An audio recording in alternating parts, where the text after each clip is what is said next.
away your mind, your soul, and your body. They can't stop you, but they keep on trying. And keep the knowledge that they got all of the minds trying on a personal lives as the lies unfold. Truth is sitting around waiting for some truth to be told. So let it be known that we are hoes. Questioning that'll take you out of your comfort zone. Another saying, I know there's no tone, but it kinda feels like going right into the club. While the shepherds fight the police to plot, the doomsayers debate about their doomsday clock. Some say it weren't a cult of believers, but how can you know when one doesn't believe us? They can let think, man, you know that's the credo. We keeping that in mind everywhere that we go.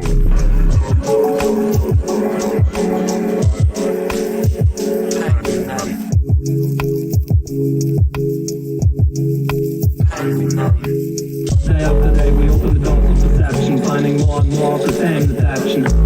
Armed with minds to unlock the hidden answers, interested in research, journalistic freelancers. Having left behind any more specific proposition, opened eyes perceiving through direct observation. Having left the realm of fairy tales and fiction, sharpened beaks pointing the right direction. Making use of the tools we have at hand to fight against ignorance across our land. Smashing absurdity with blue branches, uncovering idiocy and distributing paint ranches. Separating the weed from the chaff. Your tragedies follow patterns and make us young, badly acting human shields that randomly spawn. Making use of the tools we have at hand, separating the weed from the chaff. We do in fact call the ass on your fabricated anecdotes, moving on without you, not even leaving notes. Activating infinite potential, lying fallow people waking up, speaking what they know. We recognize your fakes, empty the frames. We have looked through all your fancy games. Your green screen doesn't impress us anymore. Your fear tactics acting weaker despite fake gore. Not accepting thoughts that caught me thought cages, thinking freely from our hearts, writing pages. Entries to the book of life, so keen. Walking a new passes and ends unseen. Okay, so hey, thanks for joining. Discord is down, if you didn't notice. So who's in here? Is Discord working? No, Discord is down. Maybe that's what I should call the stream. Discord is down. It's a big deal for those of us who use it to isolate ourselves from the rest of the world so we can discuss crazy things without hurting people's feelings. But oh well, we'll have to do it a little bit publicly now. So check this out. This is interesting. You know, Elon Musk had that little gaffe where he called someone a pedo. He had this British cave explorer who was, I guess, saving some kids who were trapped in some dangerous situation. If you remember this whole rescue thing, well, just the basic rundown of it is Elon Musk offered to send little subs to help save some people who were trapped, and he ended up calling some guy, pedo guy, this cave explorer. And he did it online. He tweeted it, actually. So it's like, this is an off-the-cuff tweet, and he calls some dude a pedo. And it's a big deal because Musk is worth, billions. So for him to use a trivial taunt like that on social media was kind of, well, obviously it was upsetting for the guy's reputation to be described like this. But anyway, what their defense is kind of interesting. And it has to do with leeway, with hyperbole, and social media in general. How, you have to be able to prove damages anyway. Like, you can't just sue someone because they call you names, or they call you stupid or whatever. And even if they do defame your character, it's not like you can actually go get money for it. You have to prove damages, and that's very difficult. Very, very difficult. So it's already kind of difficult to prove it without, malice and intention and actual losses that resulted specifically from the instances of libel. Difficult to prove. But what this article is saying, and I find this interesting, is that he said it so flippantly that it can't really be considered to be defamatory. They're saying that since it's only Twitter, it's not like it was published in the New York Times as part of an op-ed where he called the guy a pedo.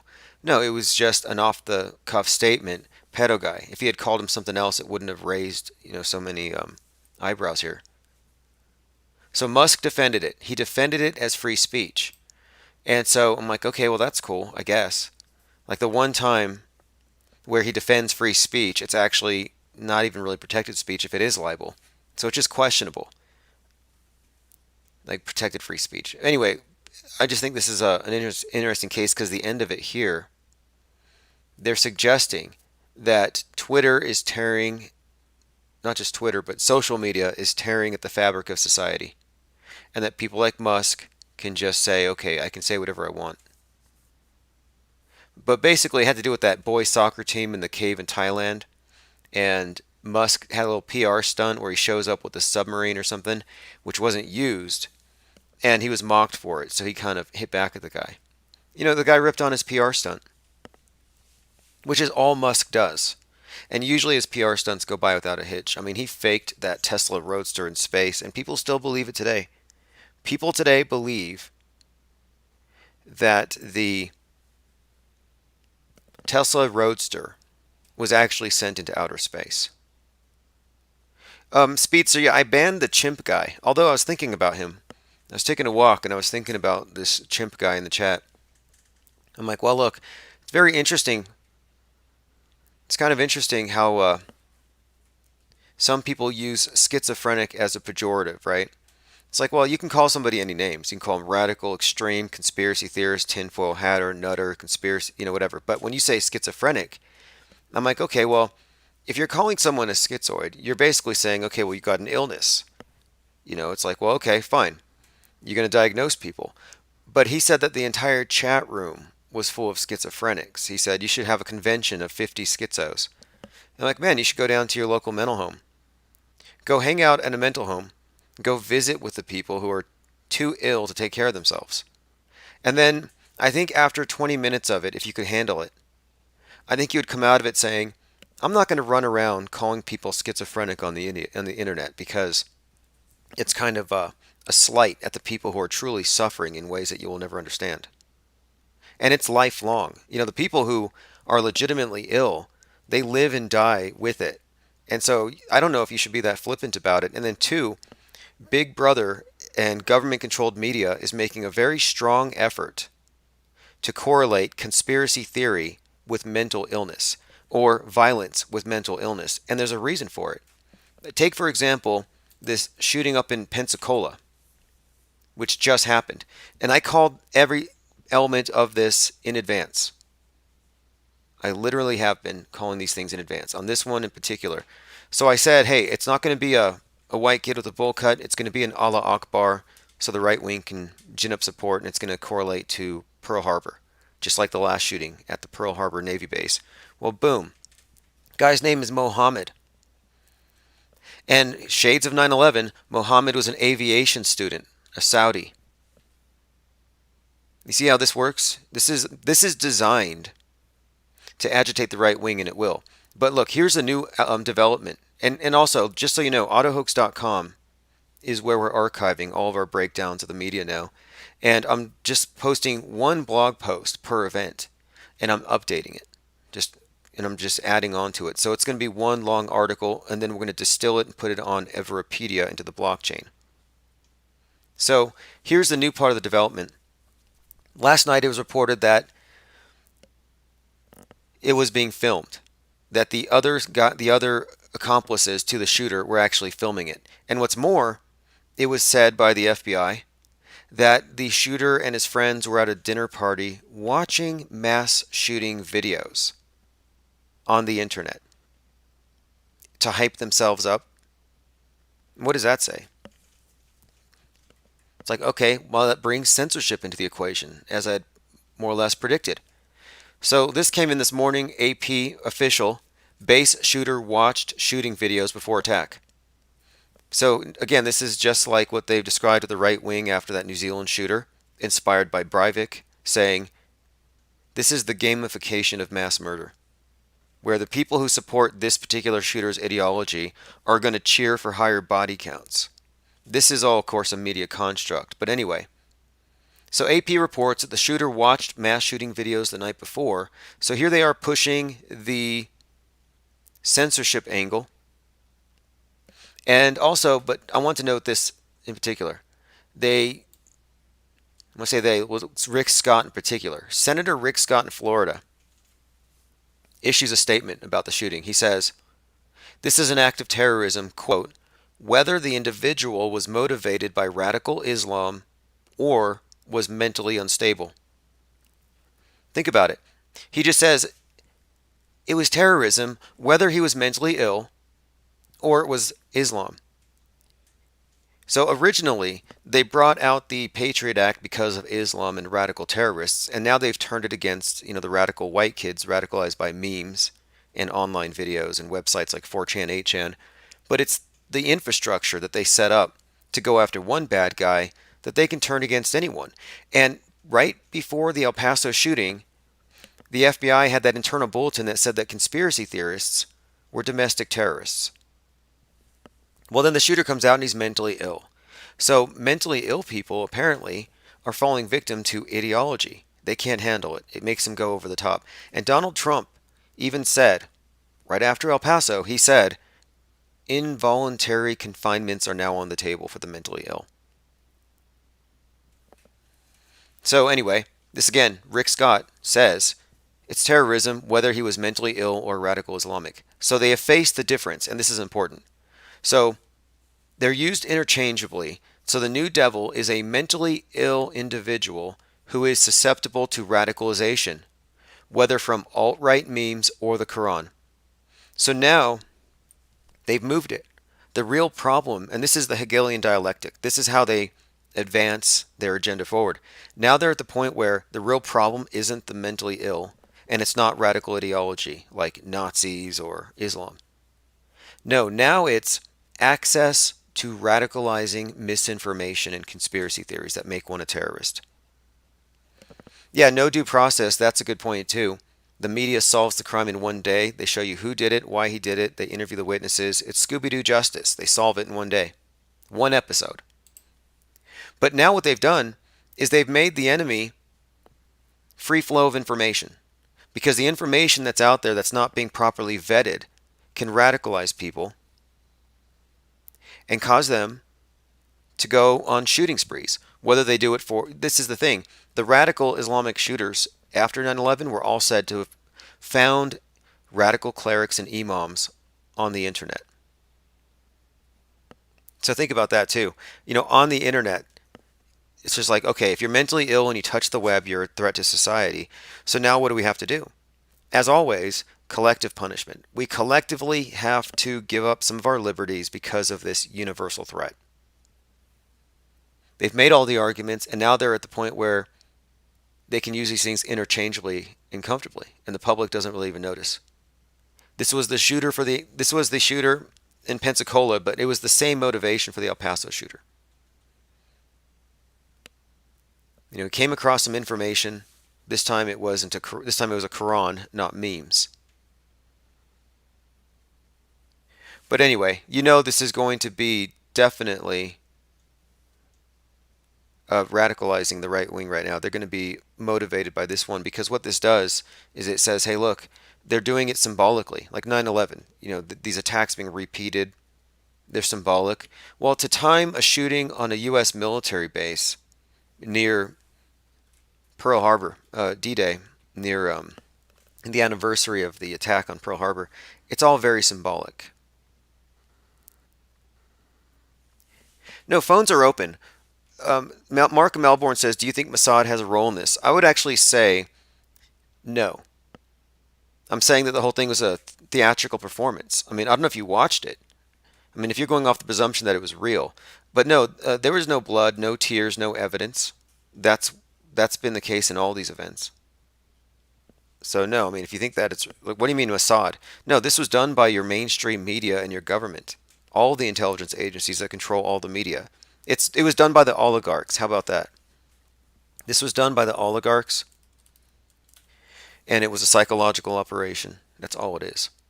If they have you chasing Mossad, man, you are so fooled. Okay, now check this one out. I went over this morning. I'm going to enlarge my screen so you can actually see the pictures I'm going to show you. So you had this hijacked UPS truck in Miami. Same script as that Midland to Odessa hijacked USPS truck. Hey, Mr. BTFO, you're very sensitive here. I mean, I guess I must have hurt your feelings. He's like, everybody leave. Don't listen to this guy. Pay no attention to the man behind the curtain. Like, why are you being a social justice warrior? SJWs are not tolerated here. That's rule number 173. I'll just put it in all caps. Rule number 173 is no SJWs. So if you're coming in here to save people, to warn people, oh, don't listen to this guy, bad think. Sorry. We're thought cop averse here. We shoot thought cops. Copaesthetic says, man, these trolls are hooked on this channel. Well, they're usually paid, so they are kind of hooked. They're government hookers, these J-Trigs. Sluts for Big Brother. Paid to troll free thinkers. Like, screw you guys. We don't really care. In fact, you're the butt of all of our jokes because you're the ones who still suck down all the mind control Tide Pod. You let the government brainwash and detergents scrub your thoughts for you every freaking day. You think that we care what you think about us? The only thing that concerns me isn't what you think. It's the fact that you don't think that concerns me. Because enough of you non-thinkers can vote away my freedoms. I mean, if you all want to collectively march yourselves off a cliff, be my guest.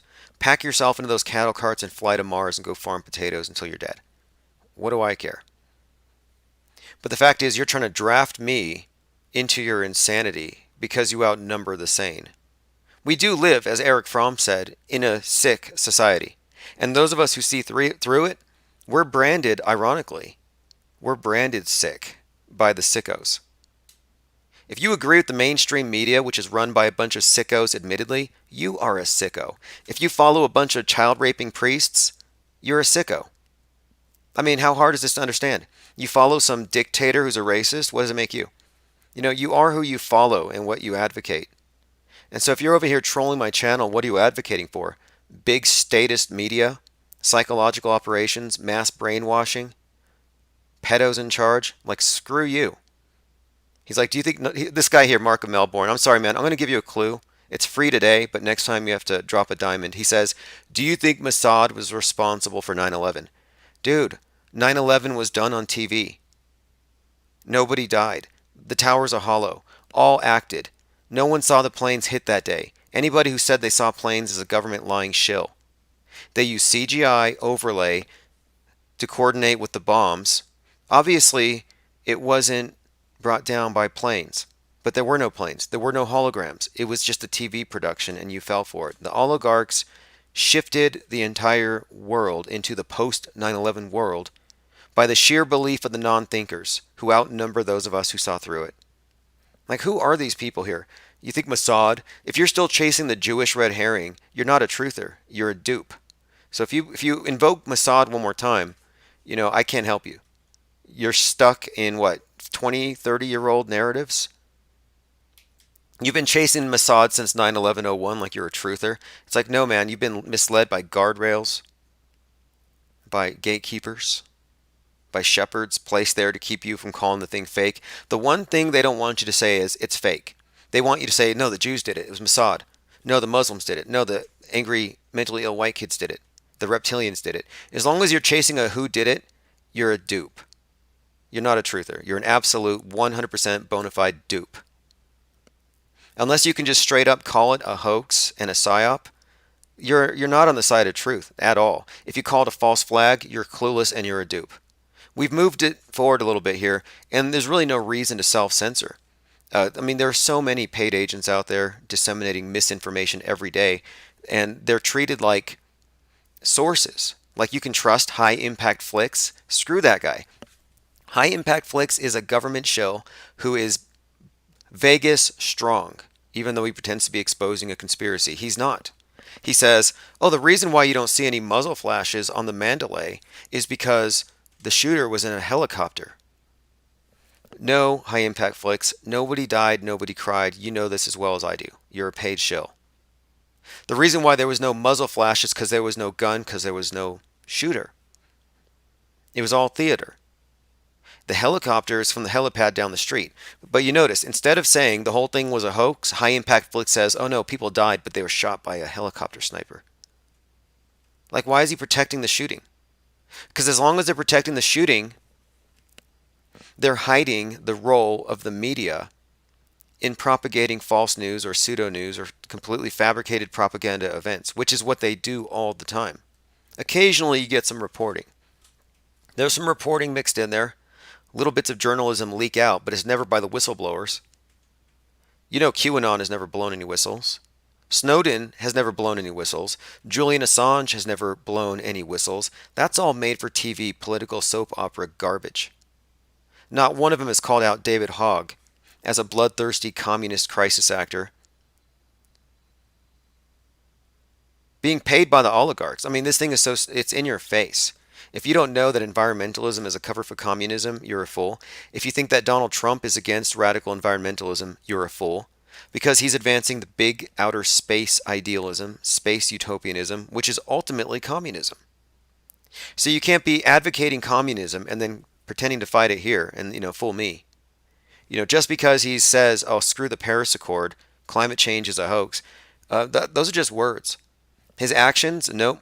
The environmentalist movement, yeah, that may have been a stalking horse for Marxism for decades, but no, the space program has taken the reins. The space program is the implementation of everything that the environmentalists dream about. It's their sustainability, their perfectly enclosed, sustainable systems that they're trying to create, these lunar bases, the space stations meant to be, the Mars program. This sustainability is their utopia. It's their workers' paradise. And it's going to be realized by either destroying capitalism here on Earth, which they will do eventually, or by implementing it from the very get-go in the new world, wherever it happens to be. And of course, they're going to say it's in. Mark of Melbourne says, so the media is run by military intelligence. Pretty much. I mean, I don't make a distinction between Hollywood and the media either, or the celebrities. You know how many of these celebrities are CIA plants from the get-go? Deep fakes. This is the most important point that I think we could possibly make right now. Deep fakery has been done for 60 years. We've all been deep faked. We have had politicians who are 100% just puppets. That's what I mean. Presidents who are puppets. And people don't know how fake it is. And here's what I mean. This is like, and I hope Chimp's listening, because he doesn't understand this stuff, but this would possibly wake him up.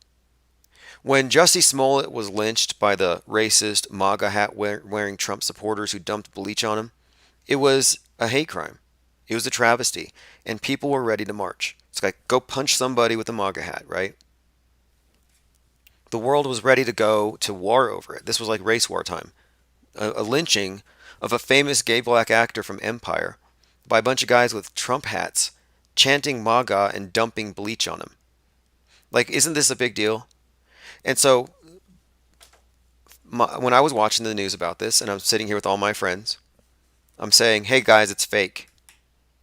So Chimp would have said, hey, you guys are all schizophrenics because you called that fake. And I'd say, all right, Chimp, well then go march with Al Sharpton. Go punch a white guy. So he gets agitated. He goes out and he marches because he's a social justice warrior. He's got to fight for the gay black actors who get lynched. Well, the next day we find out Jussie Smollett made the whole thing up. The police were at his house. I saw the body cam. Even the rope was fake. It looked like he made it out of yarn from like Hobby Lobby. Like he was crocheting his rainbow-colored noose before the cops showed up. It was so staged. It was so fake. Turns out it didn't happen. It was fake. It's an admitted hoax. So this guy's going to come over here and lambaste us for calling fake news fake. He's going to say, oh, you guys think everything's fake. Well, the stuff that we call out fake is generally fake. So what are you going to say? Because we're not the ones who are marching in the street. We're not the ones who are politically agitated or triggered by some lynching because we knew it was fake. And the next day it came out as, oh, it's fake. So we were vindicated by calling it a hoax in advance because we knew what it was.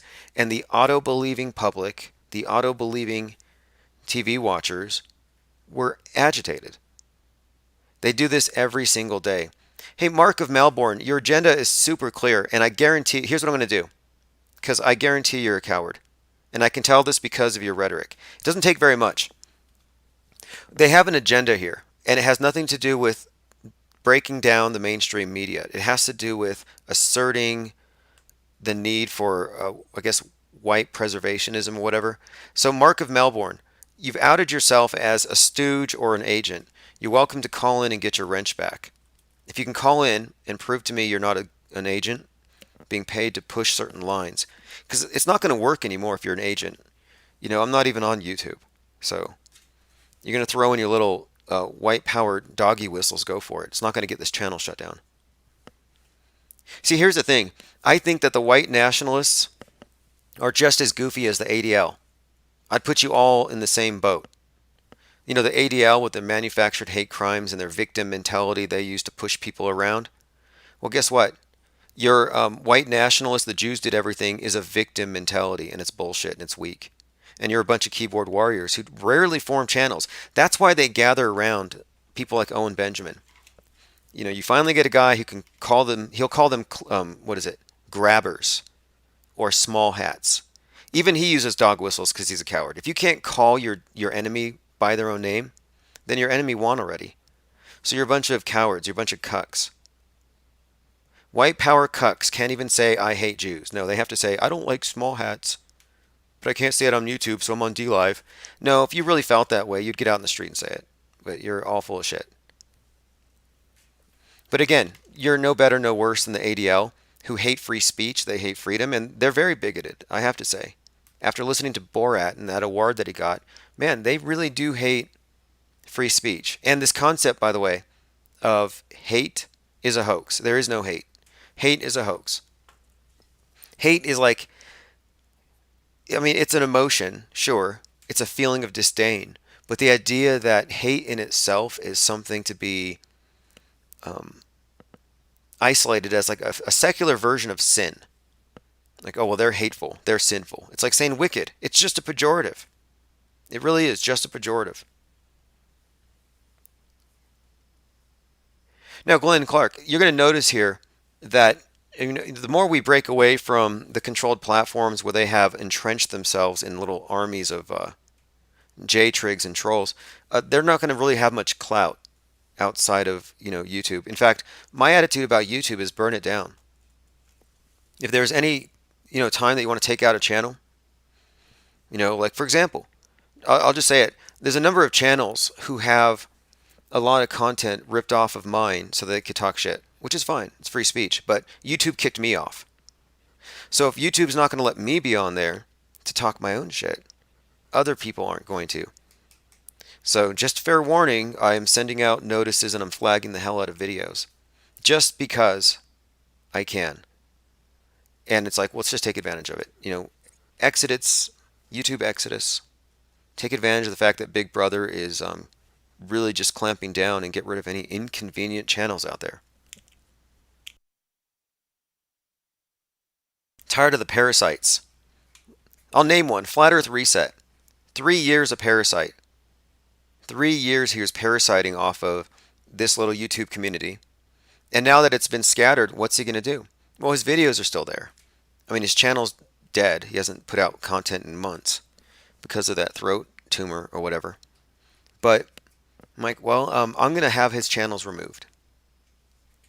Why not? If I can't be on there.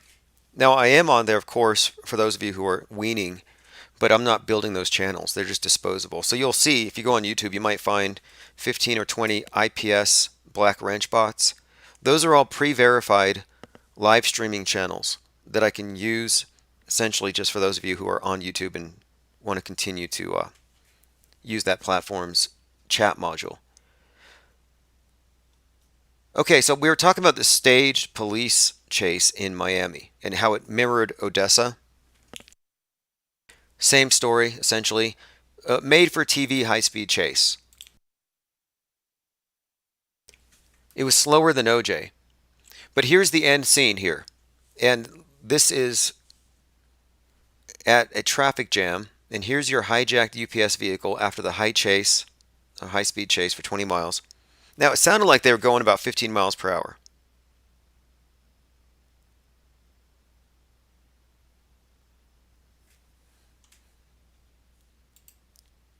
So I was watching the shooting, and you're not going to believe these pictures. I have to really zoom in. What you're seeing here is a cab full of sparks. So the rounds from this guy, with the reporter right behind him, looks like this. Pure fireworks. Oh, by the way, if Chimpy's still in the chat, I don't see him. I blocked him. So I guess I didn't block him for all of you. I can't see him. Well, anyway, sparks. Like Star Wars. Like this is like straight up out of Star Wars. What is up with all these sparks? Look at this shot. So some of these reality challenge people like chimps will say, well, that's normal. All bullets do that. No, they don't. Look at this spray of sparks. This is fireworks. And right after this first initial explosion, this initial burst, the camera moved away. But the cameraman in the helicopter, I believe, was coordinating with this guy on the ground. And the reason I think so is the instant he gets into place, the cameraman zooms in, pans out, and shows you the side of the UPS. Now, we were told that the terrorists were on either side and the hostage was in the middle. By all I can see here, there's nobody in it, or they're in the back. This was definitely fake. These sparks, fake. This is all fake. So I did a little bit of research into it. I'm like, well, this is simunition. I saw the same thing during the staged killing of, or fake killing. It was a staged event in Dallas after that BLM march where they took out 5 cops. That was also fake. So if you were mourning those cops, it's like, hey, they didn't die. So what you're seeing being employed here are spark paintballs. They're using spark paintball rounds. Imagine that. Your Miami police are using spark paintballs in staged PR stunts to make you think you need them, to make you believe that they are these real-life superheroes like in the movies. In fact, I'm not even going to go through all the footage, but I have it linked at autohoax.com. In fact, I'm going to show you some. It looks like Hollywood's directing it. Okay, this is a shootout in Miami, hostage taken, UPS driver. I see.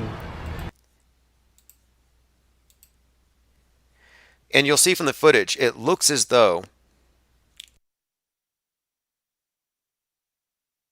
this thing was choreographed. And here's the 27-year-old Frank Ordonez from IPS who is supposedly dead. Like I'm saying, nobody dies or cries at these events. Do we have somebody here who's really like threatened by the fact that we're letting him know? Like, we don't have to let you know. When I found out that God was fake and religion was all based on lies and using mental shackles to establish the power of the oligarchs by turning the masses into essentially codependent slaves, when I realized that, a lot of religious people attacked me. They said, you're going to go to hell, you're a bad person, you're wicked. So I get that. Now here we are. It's been a while since I broke away from religion, and now I've broken away from the media, the hypermediation that everyone undergoes. And it's not just the news media, it's everywhere. It comes through all different platforms and, for example, government, entertainment, then you also have the academia. You'll see it in the culture, in the music, in the religion. It's everywhere. So I've started calling out how we still have essentially a world church. There's a church of state, and it's pretty much the mainstream media that's serving this job. So I started letting people know that the news is fake, that the mainstream media is not only not interested in reporting, but they're all about just conforming you to a very specific worldview by those who finance the media. Look, if a guy's spamming the chat, just block him and you won't be able to see him. Just go on his name. Everybody blocks him, you won't see him. The fact that he's doing this, though, shows you how threatened people are when their sense of reality is challenged, whether they grew up believing in Santa or Jesus or the mainstream media. So this is some very good scripting as far as the dialogue here, but the action is what I wanted to show you. Like, look at this here. If you were seeing a shooting, if you were involved in a mass shooting or something, would you have your cell phone out? Would you be recording it? And I'm looking here, it's already in place. The car's already here. but they're jumping around like this is an action film. Shootout on a busy highway.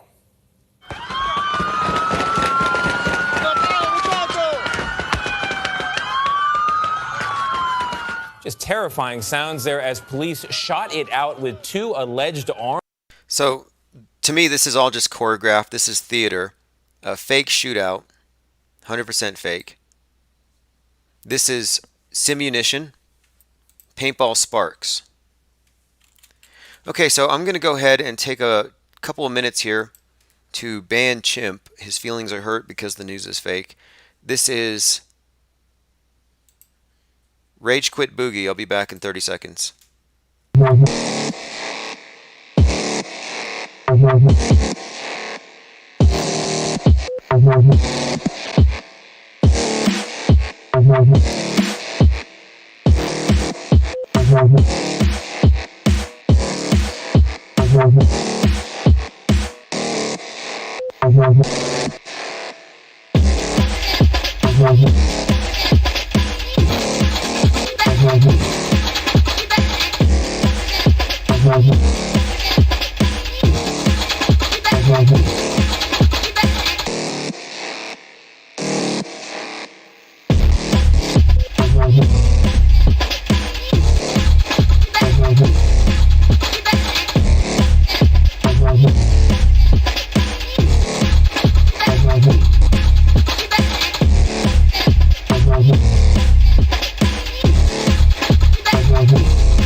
Alright, shout out to Symbia, Thinking Heart.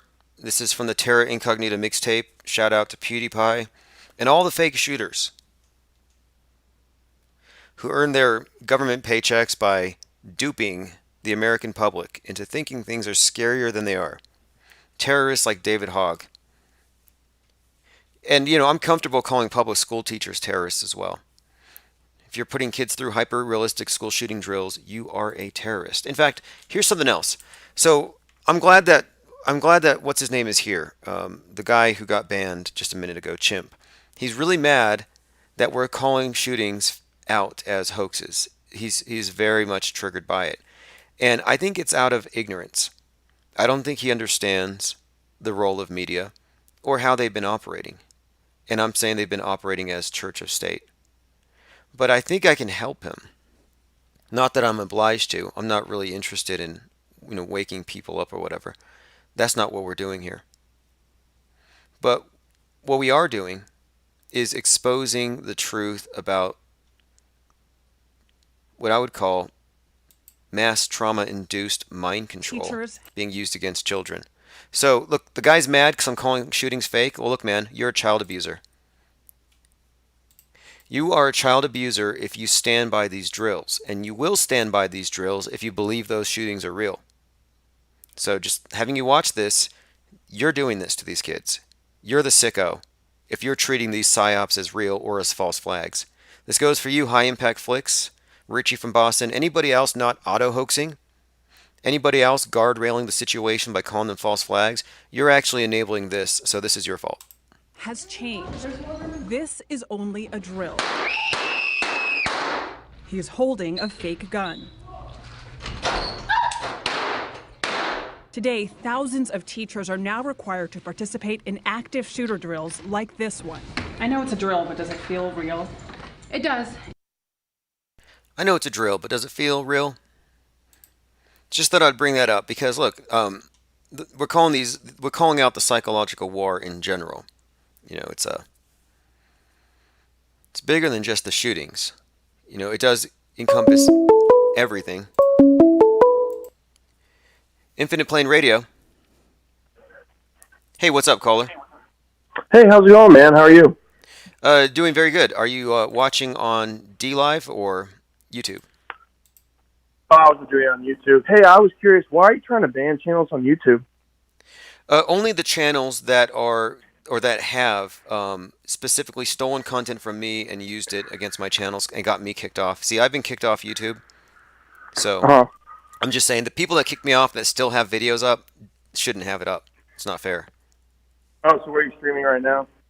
Right now, I'm just streaming. Oh, I'm multicasting. It goes on a lot of platforms, but no, I've been kicked off YouTube 69 times in 2 years.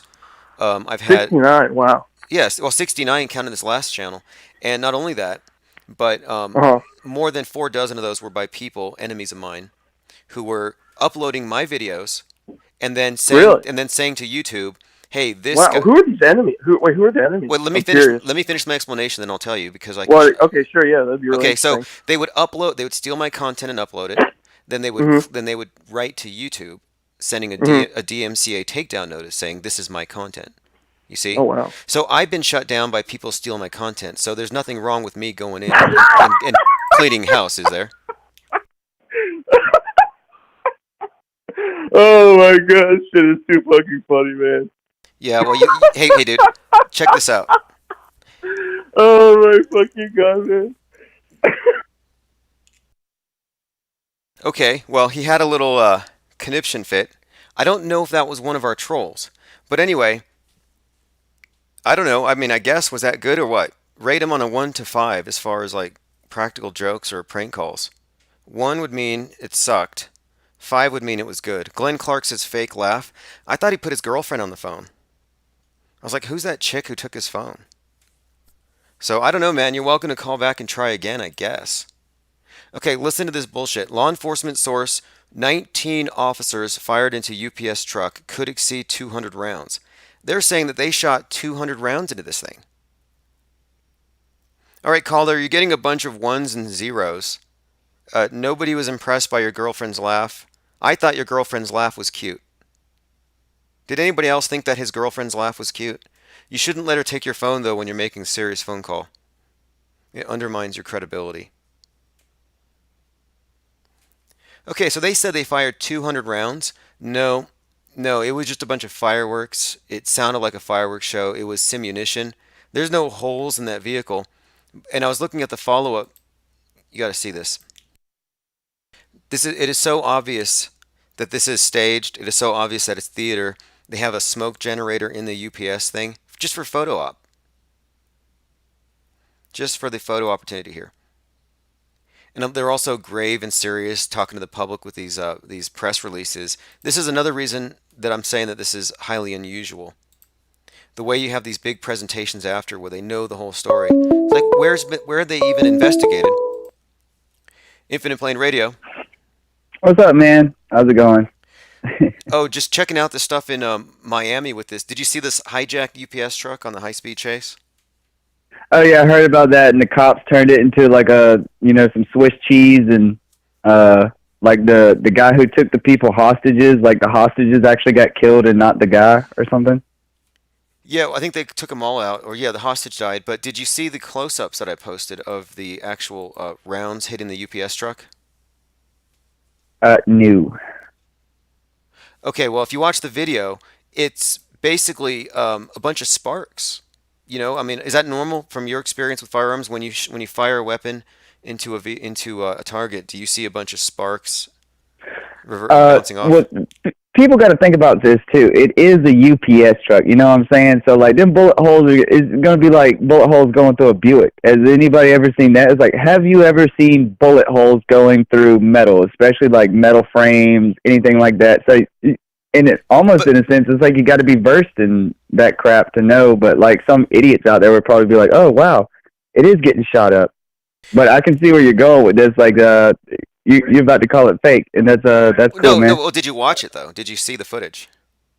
No, not yet. Okay, well then, you'd have to see the footage. Have you seen the blog autohoax.com? What the last update? No, actually, I haven't. I have not. You haven't done your auto hoax homework. Well, basically though, yes. I'll save you some time. They use simunition. They use the paintball simulation that basically shoots a bunch of sparks. They basically paintballed the UPS truck. Nobody died. Nobody got hurt. Yeah, true that. Especially with auto hoaxing. Anyways, I mean, like it's like, come on, y'all. It's like the reason that auto hoaxing is here is so that way, like we can just call bullshit straight from the rip, you know. Which most of it actually is, and they don't like that. So, which actually gives more credence into like who these people are that are actually doing this shit to us. And you're all a bunch of fucking actors. Exactly. And it doesn't see, look, you don't sound like you're all that bothered about a hijacked UPS truck. Like it hasn't messed up your day. No, not really. Not with all. Like if you, this is Adam, by the way, but not if you like look at like anything on Facebook because everybody gets their shit that way. Like this guy that I work with, he freaking brought up, did you hear about that shooting and freaking blah blah blah? And it's like, okay, all right, already talking about shootings, and I don't know which one that he's talking about because I couldn't quite hear his conversation. But automatically, I was assuming, well, I'm gonna auto hoax the shit anyways and see what the fuck I think about it later. Oh, I called the London Bridge attack fake a week before it happened. I said, hey, there's going to be an Allah Akbar series of attacks for the holiday season because they did their school shootings and their mass shootings already for the year, especially during the summer with the mass shootings. And sure enough, London attack, Allah Akbar. Naval attack, Allah Akbar. They're pretty much bringing out the terrorist stereotype so the right wingers can get some votes too. They might even have Hey, some, bro. the cartels might do some shit at the border. Bro, that's not why I'm calling, though. I wanted to tell you this shit because I thought it was absolutely funny. So, like, I'm in the work truck with my fucking boss today, and this motherfucker, I guess because he knew, like, on the schedule that I was going to be with his ass, so he decides to put it on this fucking podcast just talking shit about flat earthers because he fucking knows that I am one, or I just, well, for him, I just accepted the label to spark controversy just to see how much he fucking knew. But other than that, like on this podcast, dude, they were fucking talking about us. They were saying like, so apparently there are these, this is actually so funny to me that my boss actually listens to a goddamn podcast, and then it just so happens that he's doing this as like a personal attack on me, but he doesn't know all the dumb shit that these motherfuckers are saying and how stupid that he looks trying to project this shit at me.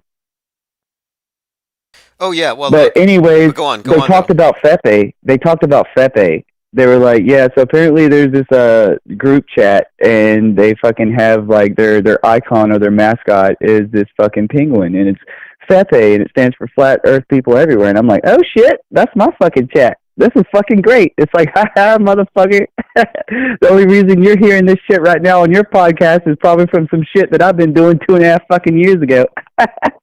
That's right. You were there when he was hatched, right? He was hatched in June of 2017. Yeah, I mean, like, I wasn't on the exact fucking live stream, but I remember all the shit talking fucking after it. Yep. Yeah, that's But great. nah, man, I just wanted to call in and fucking tell you that shit because not only did I think it was funny, but it's just like, damn, Fepe reached all the way to my fucking boss. I'm loving life right now. Very cool, man. Well, you're one of the OG Penguinati, which is the song I have on now. So, hey, thanks for calling, Adam. You too, man. See Peace. ya. I'll be right back. We be the Penguinati, the new Illuminati. We're to free your mind, your soul, and your body. They can't stop me, but they keep on trying. And keep denying that they got all of the minds right on our personal lives as the lies unfold. Truth is sitting around waiting for some truth to be told. So let it be known that we are hoes. Questioning that'll take you out of your comfort zone. I'm not saying I know there's no dome, but it kinda feels like going right back to the club. While the shepherds like the police to plot. The doomsayers debate about their doomsday clock. Some say a word or cult of believers, but how can you know when one doesn't believe it? Think and let think, man, you know that's the credo. We're keeping that in mind everywhere that we go.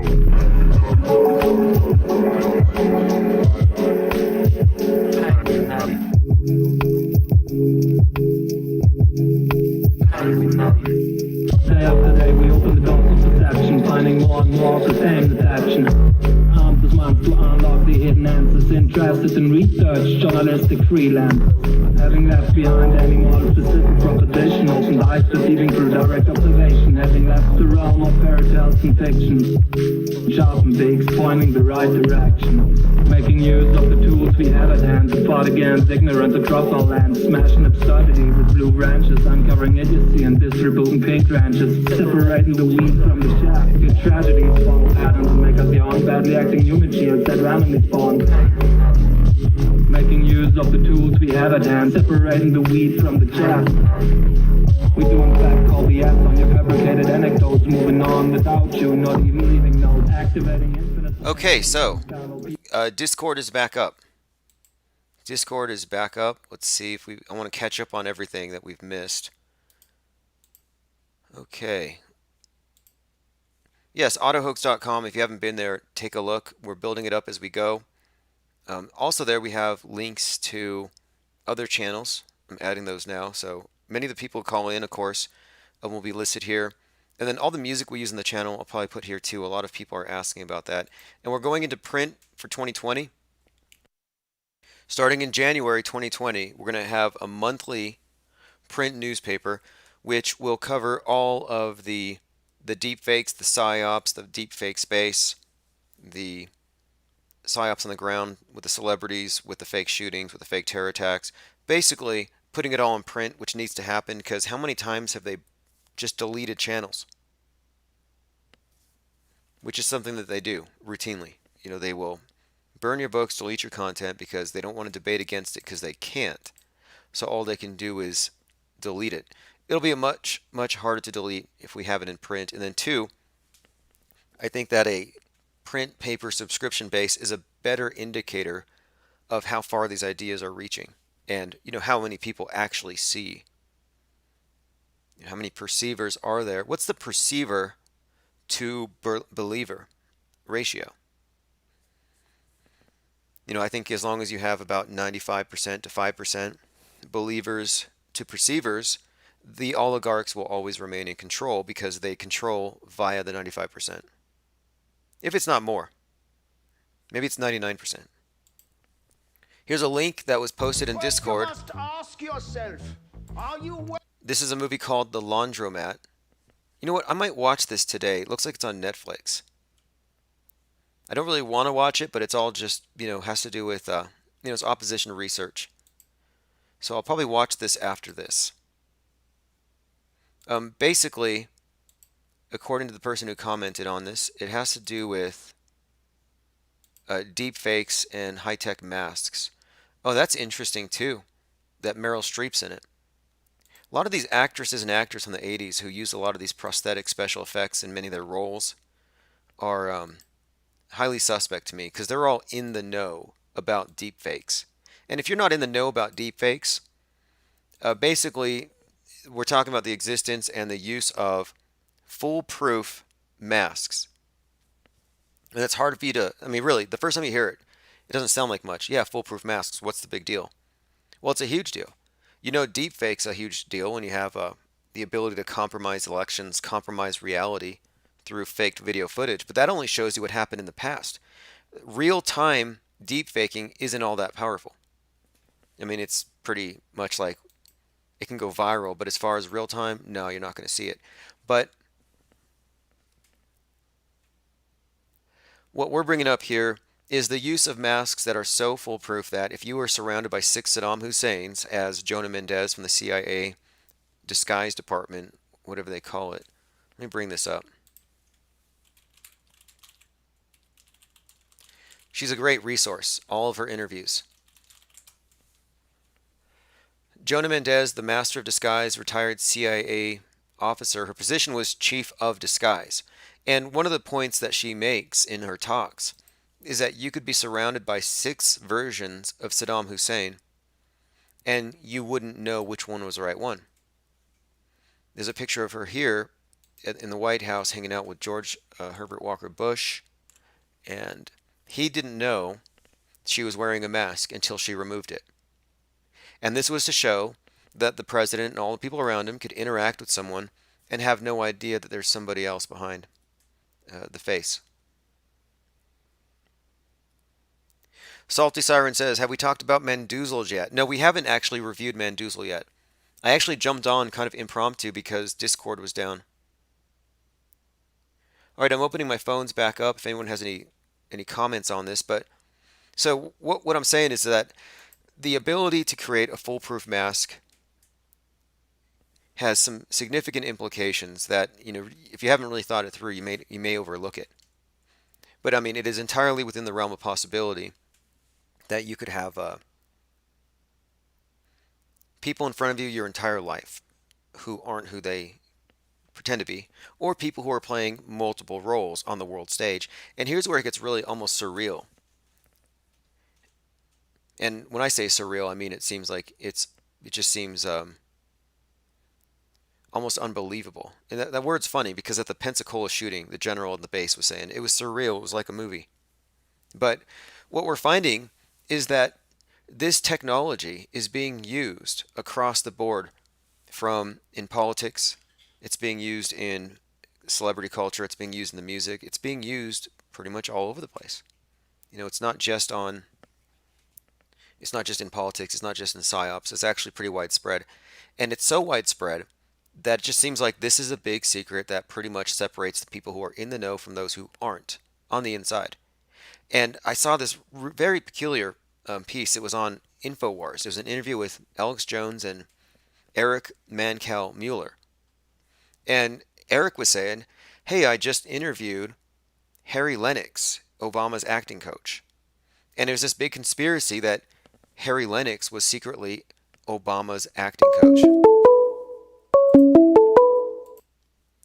Infinite Plane Radio. Hi, yourself. Hey, what's up? Hey, what's up, IPS? Oh, how you doing, man? Pretty good. Just going through some of the recent fake events. Have you caught up with the last couple of shootings at the bases just in time for Pearl Harbor Day? Yeah, exactly. I don't even really follow it anymore. It's just immediate hoax.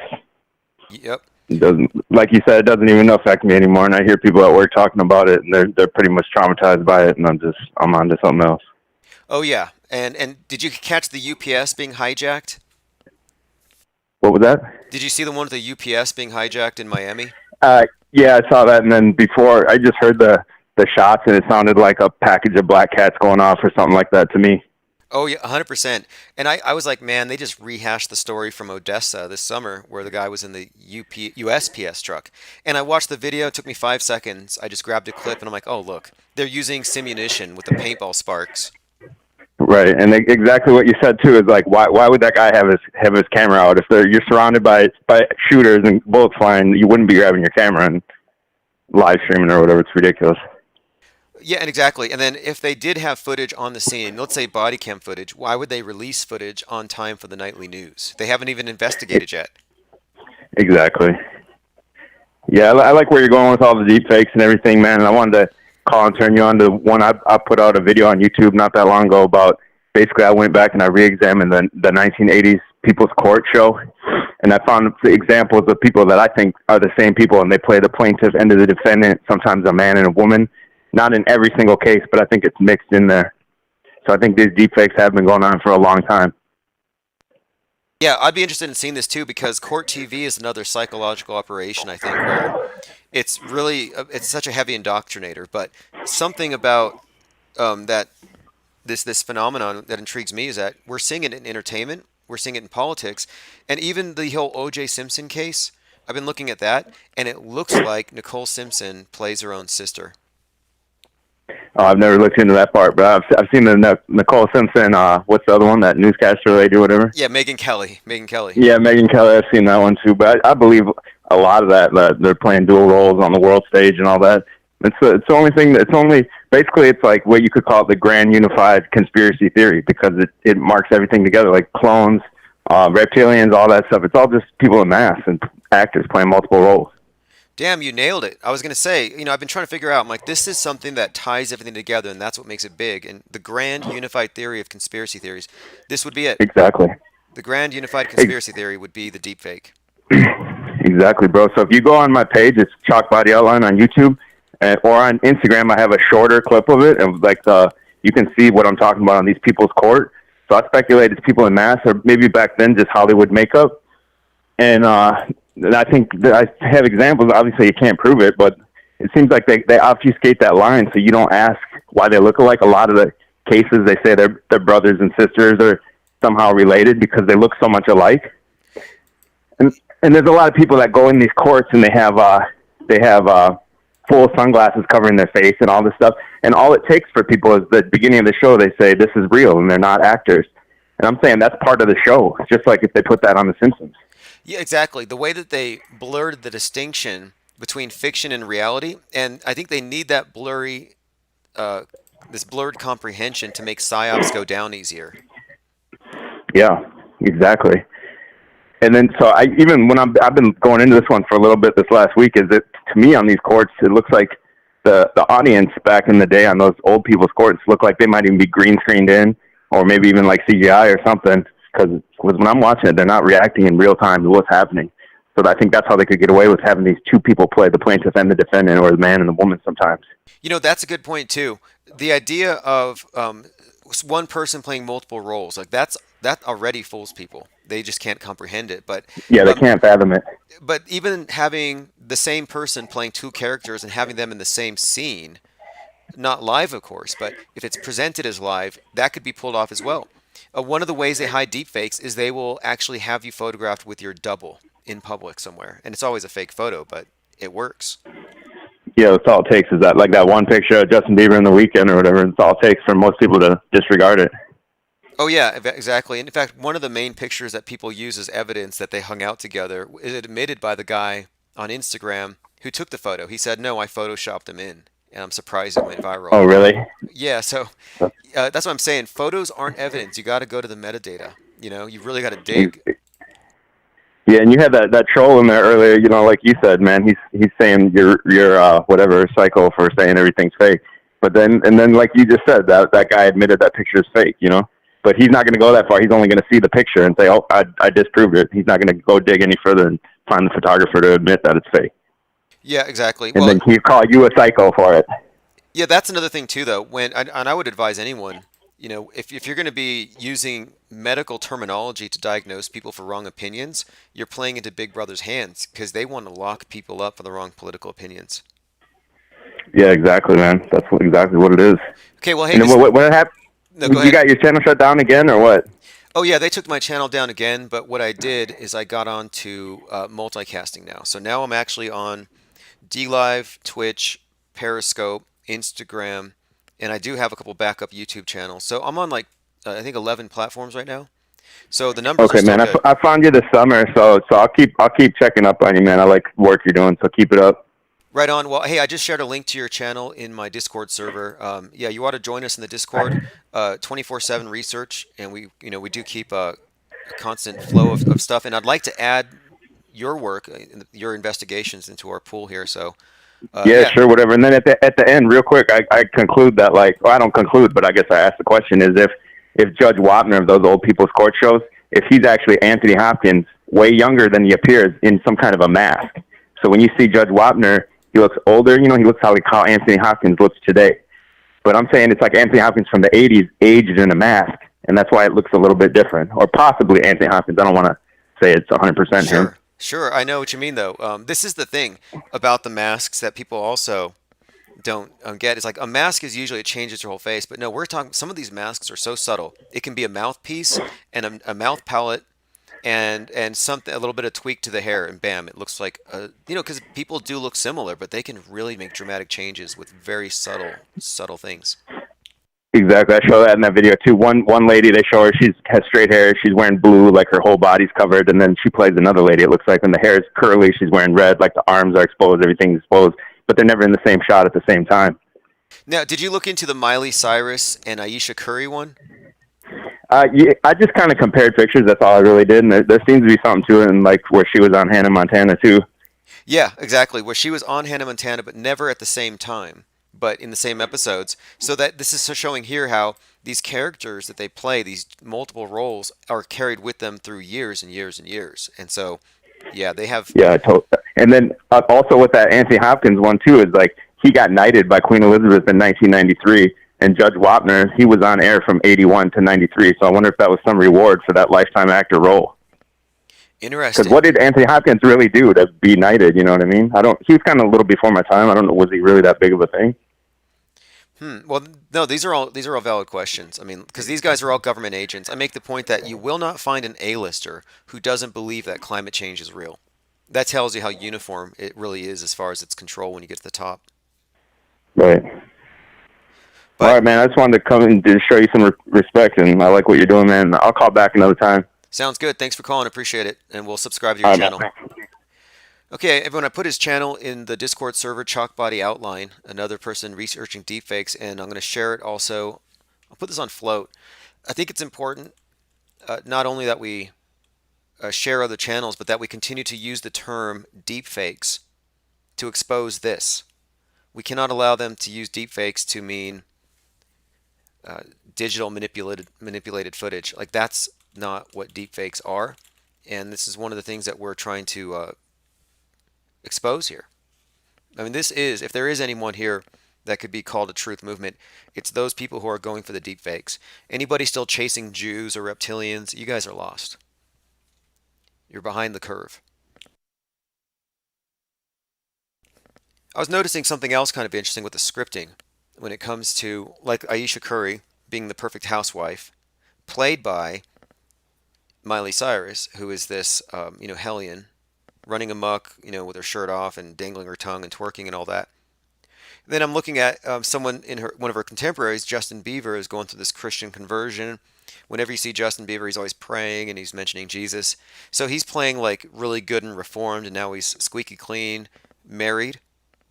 But then his dual role is, kind of this rock star who does drugs and can't keep track of how many hookers he's had, and he sings about it.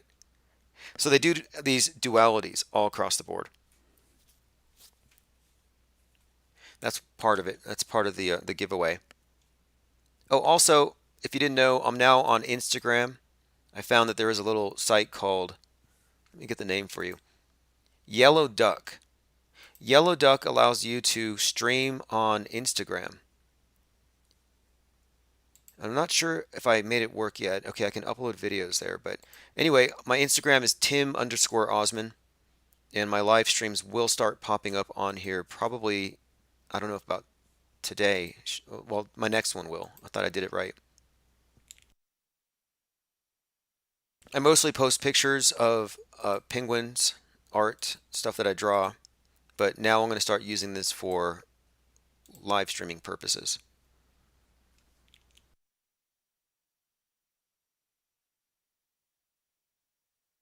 So yeah, decades of fakes, decades of deep fakes. I mean, we all know it's fake made for TV, but we're looking at something a little more than that. Part of it is its political application. Like you can't look at a sitcom and say, "Oh, it's just entertainment." No, it's not just entertainment. If you ever go rewatch, now that you're paying attention, rewatch any old sitcom that you saw growing up, and you'll see it was all just global warming, communism, collectivism, probably anti-white. But it's just a bunch of multi-culti garbage, and they've been doing this forever. Also, fears, collective fears, climate being a major one, but fears of nuclear disaster and anything else they can play on. They even put school shootings into the TV shows, like in ways that are meant to be ironic but are really just shilly. So you get the Parker or the South Park crew doing this episode where the main character comes home and his parents say, "Hey, anything happened at school today?" And he says, "Yeah, just another school shooting." And that's it. They go on to other topics. And that's meant to make a big point that school shootings are so normal, it's not a big deal to bring it up. Where, no, they're not that normal. They've normalized the appearance of them being normal by having them constantly portrayed in the media. So South Park is trying to make a point when they weren't making a point. They were emphasizing the fake reality. That, oh yeah, we're having all these shootings. If they were in any way politically incorrect, they would have said, David Hogg is a political opportunist and a traitor. He's scum, his dad is scum, his mom is scum. How dare him basically conduct a die-in under false pretenses in order to fool the Americans into feeling guilty so they give away their guns. These gun grab drills are bad enough, but when you find out they're predicated on fakery, it makes the people who are perpetrating them even worse. In fact, if you want to see some of our best memes out there, go to Google and search auto hoax and go straight to images. And I think we can make the case that the public school teachers are in fact terrorists. If you're a public school teacher and you use the mainstream media terror propaganda to indoctrinate the kids into thinking that the country is more dangerous than it is, or that certain people are more dangerous than they are, you're a terrorist. If you have kids doing duck and cover because of these supposedly supposed rampant shootings, then you're actually a coercive terrorist. You're using hyper-realistic school shooting drills coupled with propaganda, agitprop, emotionally charged propaganda to influence the way these kids vote and the way their parents vote. Because, of course, the kids are going to vote. They're going to vote away their guns. They don't want to grab your guns. They want to spend 20 years terrorizing kids so those kids grow up to not like guns.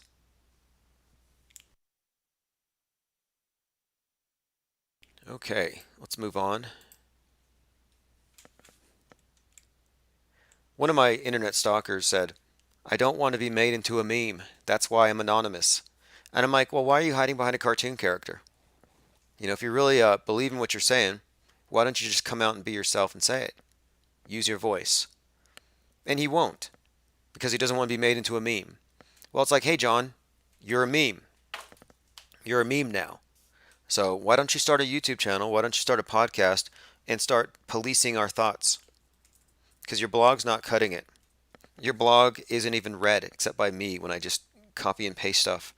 So, and you brought nothing but shame upon the Cleveland astrology department. Is that what it is? This guy's the head of a group of astrologers. And for some reason, they just have a lot of beef with us. They don't like the IPS. Don't know how I got into that. Okay, let's get back. Simunition. Okay, Simunition. Look, this is what we're talking about on this channel. We are talking about the various components to the psychological operation that we're seeing again and again. I recognized Simunition because I've seen it before. I recognize squibs when I see squibs. I recognize crisis acting when I see crisis acting. So here we are looking at spark balls. Did you know that the Miami police, anybody here in Miami? If you're in Miami, you might want to ask your police, hey, do you guys use spark balls? What are spark balls? Bullets that create sparks that look, very effective to make criminals. You're shooting actual bullets. So that's interesting. It is very dramatic. Spark rounds that create real sparks upon impact for self-defense purposes only. So these are for self-defense. They're non-lethal. See, non-lethal ammunition is being used in these psychological operations all the time. Look, can be used in film productions to imitate real bullets, or can be used for CBS nightly news broadcasts where you want to imitate real bullets. Jay Tassi says, bullets don't spark like sparklers. You're speaking as someone who doesn't believe what you see in the news, because according to the mainstream media, if this is your source, if this is where you get your information, yeah, bullets do.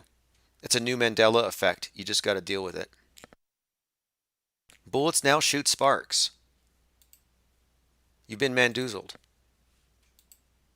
We should do a Mandoozle review later on. We already talked about this earlier. I just got to bring it up again, because we are on YouTube at the moment. There are some people out there. I went to my YouTube Creator Studio to grab my streaming key. Look, I grab my streaming key when I open up one of these accounts, one of these IPS Black Ranch bots. I take the key and I walk away and I open a new account. So these accounts are disposable. If you're on one of my accounts on YouTube, it won't last. So the best thing you can do is to go get on the mailing list. Go to infiniteplainsociety.com, or even better, if you want live stream notifications, if you want to be up to date, click that link, $1 a month, patreon.com, because the big platforms do not want to monetize this. You think Susan Wojcicki wants me to get paid by YouTube when I'm showing you how she's doing satanic rituals with Wonpa Zarita? She's like, basically, right here, this is basically right here in full demon worship mode. Blue light. I don't know if blue light means anything in particular, but they made some statements about the color blue that just seemed out of context. She's wearing a lot of new agey bracelets. But really what stands out is this. She knows, this is obviously being produced, this little video they put out in a studio. They're going to release it, and so she You know she saw it before it went out. So if you're the CEO of a company and your guest is posing by giving a banned hand sign, like what if you'd been given the AOK symbol? See, this is what's so messed up. This is a double standard. You can say, "Hail Satan, I love the Skull and Bones Society," and you're cool with YouTube CEO. But if this kid had a bowl cut, and if that was an AOK symbol, and in the back, if that was an American flag, she would not have taken that photo. Think about that. Skull and Bones, cool. American flag, no. AOK symbol, bad. Devil hand sign, good. So it's kind of a rhetorical question. Is YouTube a satanic company? So my point is, yeah, they definitely don't want to see me get paid to expose this. So you might want to go ahead and get on board with Patreon. Keep this going. Once I have 1,000 people signed up for $1 a month, we will make the move to AM. We have a number of stations, a number of slots that are open. It's just basically you pay for a certain number of hours per week. So we're going to be blowing up the number of listeners. I wouldn't be surprised if we blow it up very soon, but we've got to increase the number of supporters for the show at that basic level. So the Mandela Effect movie. I guess we should review that next.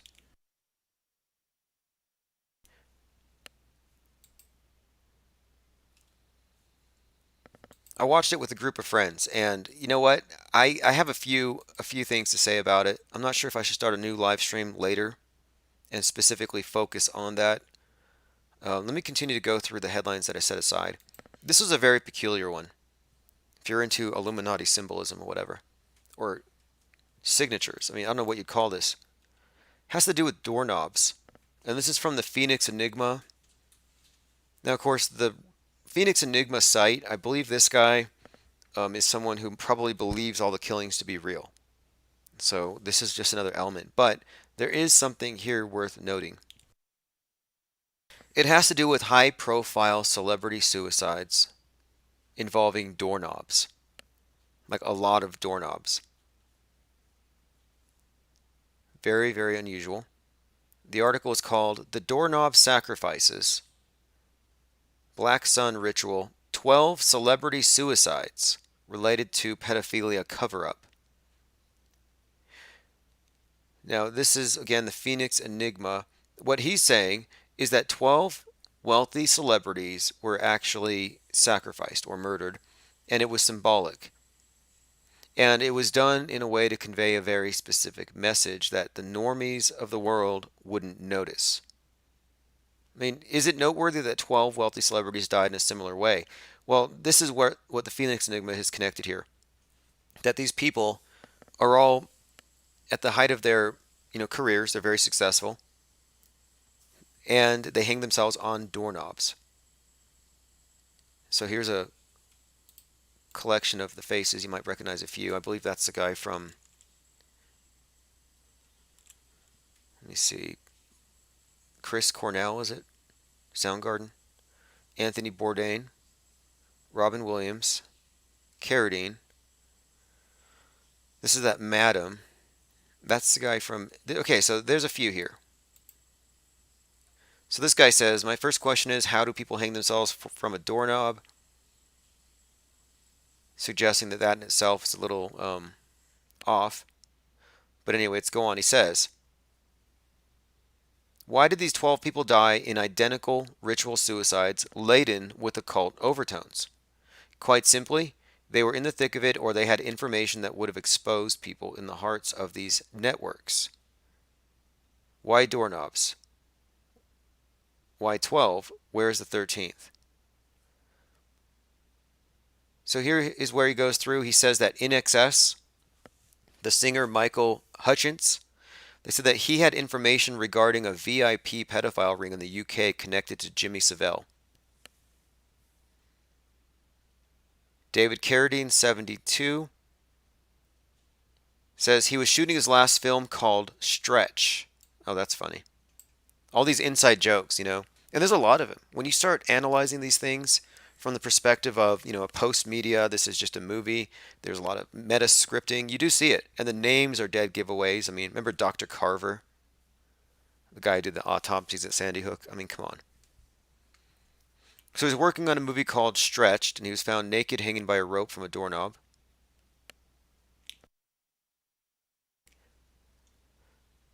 Reports around the time of his death suggest that he was involved in sex tourism, a rampant issue in Thailand.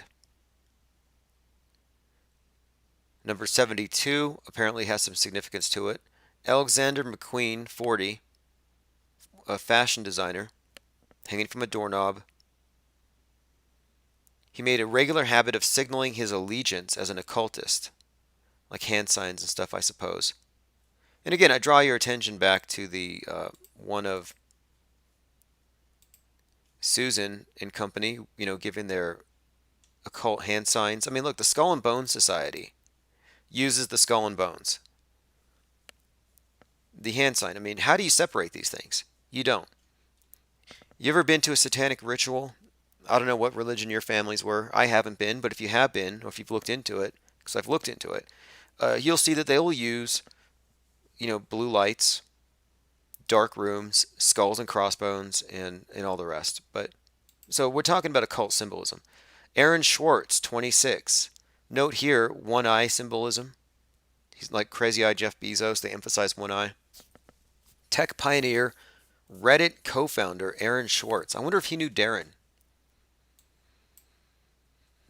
One of Reddit's co-founders, his name was Darren, was one of my stalkers. He was actually one of the IPS stalkers until we doxed him. And then we sent someone over to his house to deliver some pizza. We haven't heard from him since.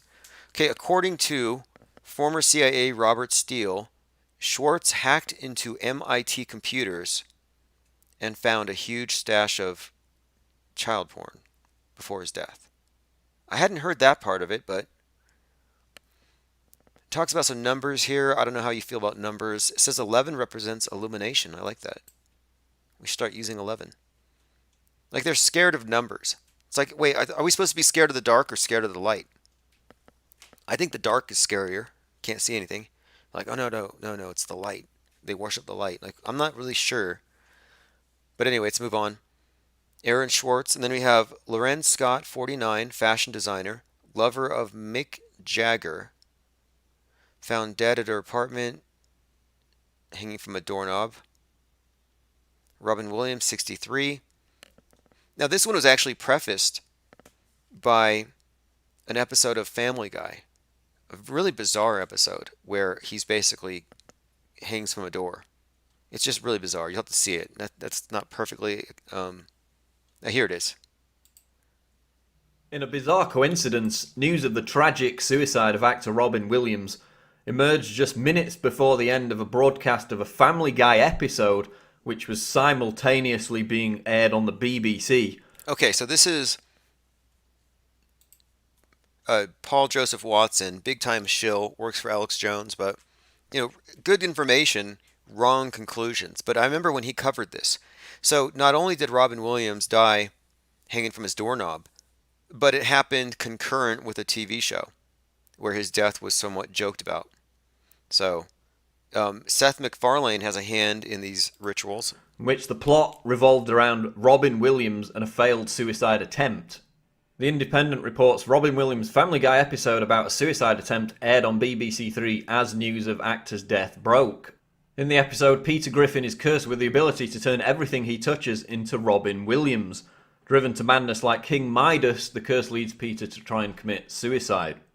And the episode ended just minutes before news of the tragic suicide of Robin Williams' death emerged, prompting BBC viewers to remark on the chilling coincidence of the two events. The episode ended just as the news broke about his death, a BBC spokesperson said. Right. The episode ended just as the news of his death broke, but then they also, look at this here. They also admit it's an uncanny coincidence, but let's move on. There's the actual scene I wanted to show you. InfoWars claiming the Illuminati killed Robin Williams. No. So here's the thing. Did the Illuminati kill Robin Williams? No. The character on the world stage dies, but did Robin Williams die? And I tend not to think so. He goes into synchronicity. I'm not going to go there because that's not what it is. Okay, Chris Cornell, May 17th, 1:30 a.m., hanging, surrounded by rumors that he was about to expose key players in the DC ring known as Pizzagate. Now, the Pizzagate thing is very, very bizarre. Very compelling if you look into it. Like, well, what is this weird language, code talk?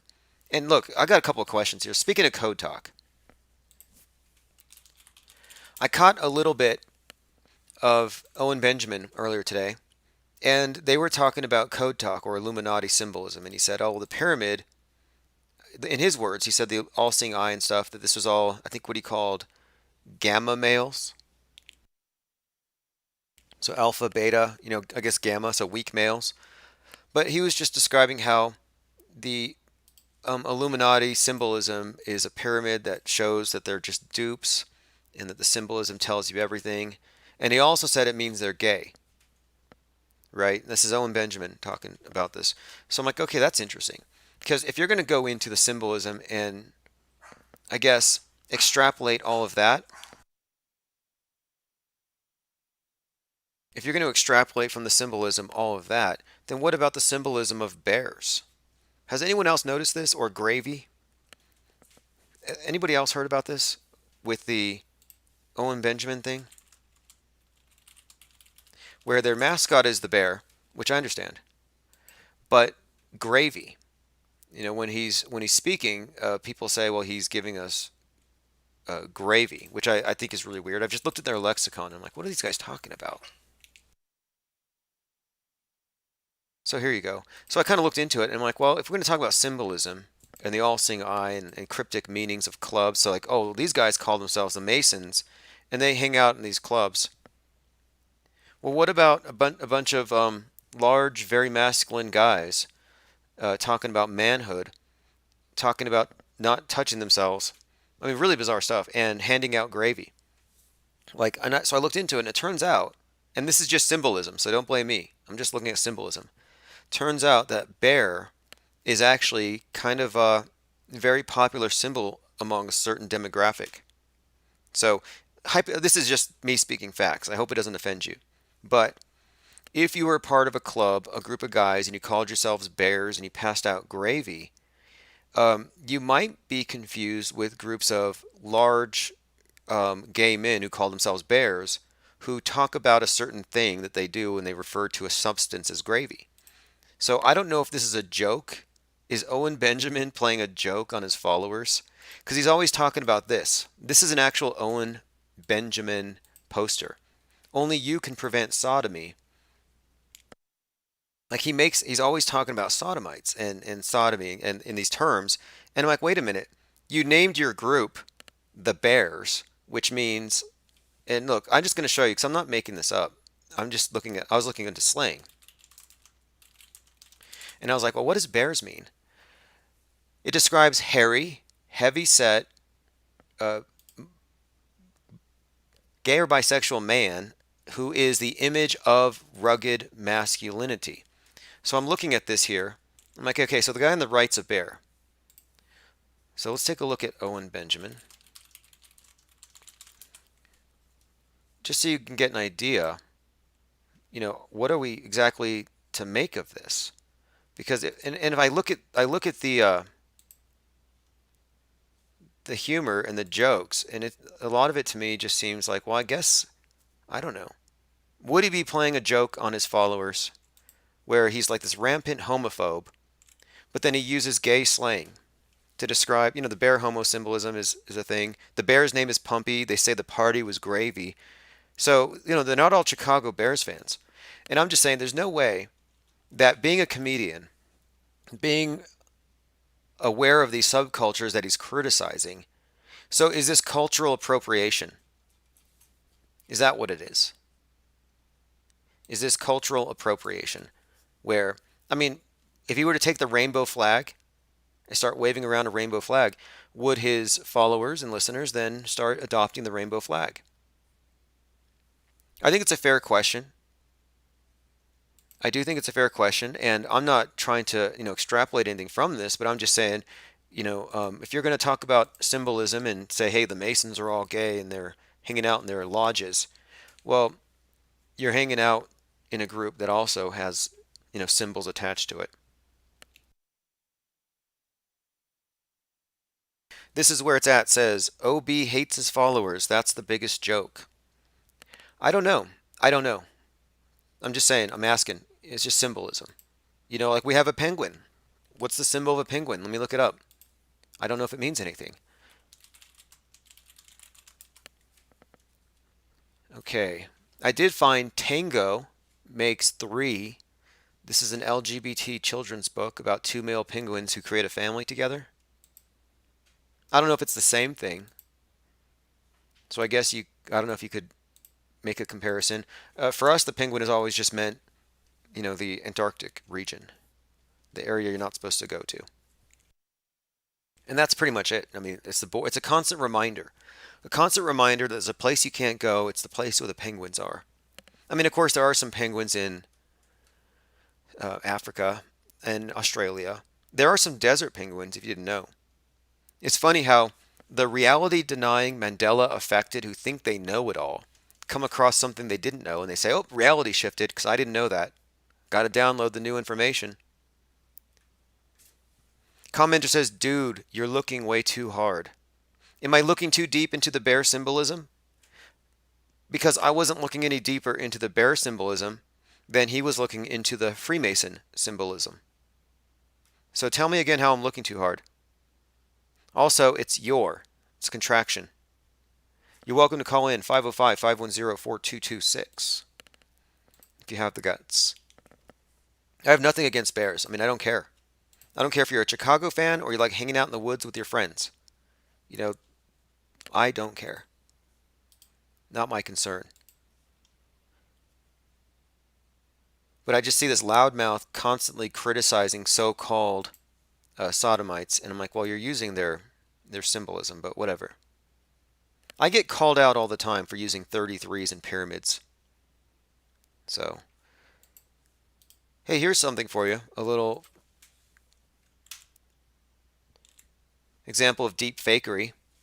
Okay, the shooter on the left, Santino William Legan. The shooter on the right, Patrick Crusius. The one on the left shot up Dayton, Ohio.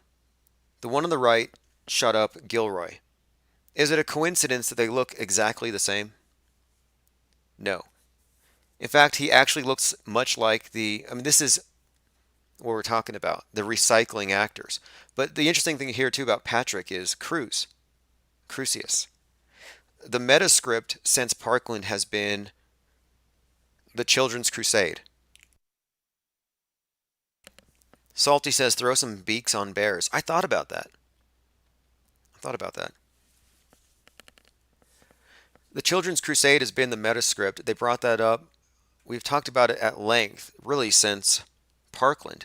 But if you didn't know the history of the Crusades, real or not, the story goes, some kid named Nicholas kicks it off, in large part. And they all take up the cross. So it's interesting that Nicholas Cruz, or Nicholas Cross, kicks off the Children's Crusade on Ash Wednesday when they're all wearing black crosses on their foreheads. Even Laura Ingraham and some of these other media pundits. It's like they all got the black ashes on their forehead for Ash Wednesday. They all take up the cross, Children's Crusade, because the children are too young to vote away the guns. Strawberry Blind said the Berenstain Bears wear a scarf. Yeah, I love it. These Mandela affected people, they're like, well, I had a near-death experience. I died. I was in a coma for 3 days, and I came out of it, and the Monopoly guy no longer had a monocle. And they're like, oh, don't get distracted by the Mandela effect. It's all about God. Oh, really? God's trying to talk to me, so he changes the spelling of Fruit Loops and Looney Tunes. So I call and then your family's like, they're listening to you, and you're like, yeah, Fruit Loops changed and Looney Tunes changed. And so then it's like, what are you doing? You're babbling about Looney Tunes and Fruit Loops. This whole thing's designed to give you your 5150 status. We've exposed it. We've exposed the Mandela effect for what it really is. Not a coincidence it kicked off right after CERN. Is it because CERN is causing Mandela effects with the particle collider? No. It's because CERN is part of the broader psyop of instructing you about the nature of reality. The Mandela effect is a modern miracle system. They created it. They created a way for people to have miracles that bring them closer to CERN, bring them closer to God, to quantum reality. Just like the Catholic Church used to stage things like, oh, look, the Virgin Mary was crying, blood on the statue, or this priest has a stigmata. They used to use miracles all the time. Relics, Shroud of Turin. That stuff doesn't fly anymore in 2019, except for the uneducated, the ignorant, or the faithful, which I think there's a correlation there, which is why they don't allow a lot of education to happen in the schools. If you were educated in the schools, you wouldn't be a faithful believer. You might be a little too critical. So now, in this godless world, well, it's not godless. It's atheistic. Not the same thing. In the world of the globe worshippers, the globe fearers who believe the world's going to end in 10 years because the globe's so angry at us for sinning, in that fake worldview, one second. I'm going through your comments here. There's something here. A lot of weird comments here about this Mandela movie got people triggered.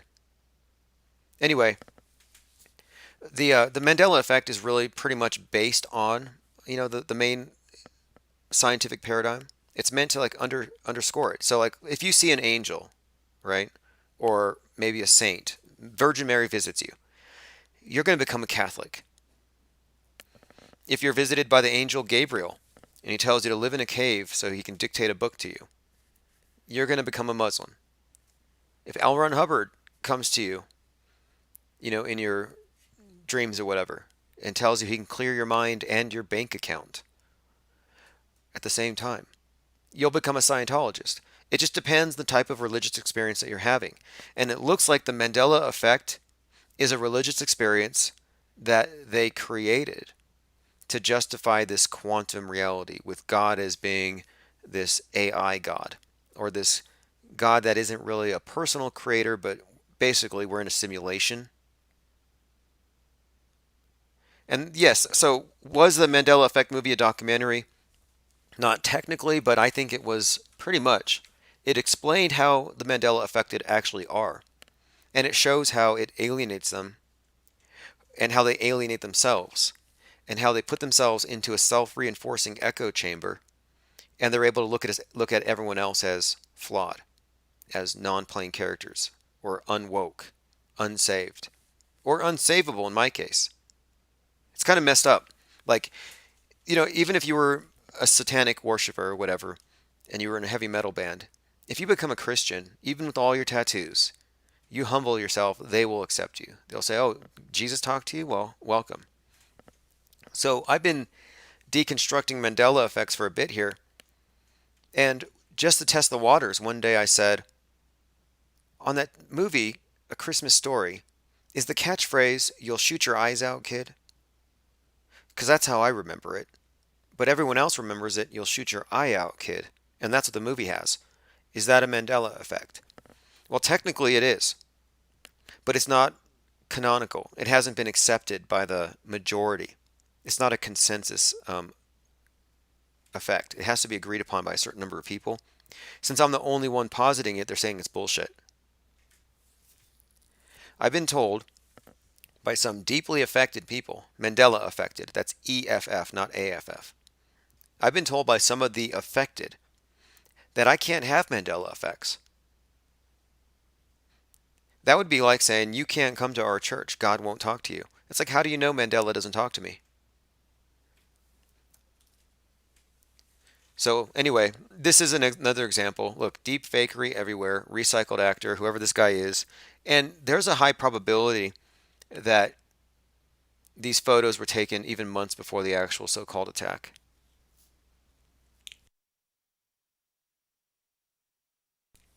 I'm going to continue going through the headlines. I do want to review the Mandela effect, but I want to do that tonight because I want to take calls specifically from people who watched it. I want to talk about the movie itself. Personally, it was worth every penny. I think I paid $6 to watch it. It was worth it. We're doing research, but it was a well-constructed movie. And I think they kind of show at the end, what the end result is.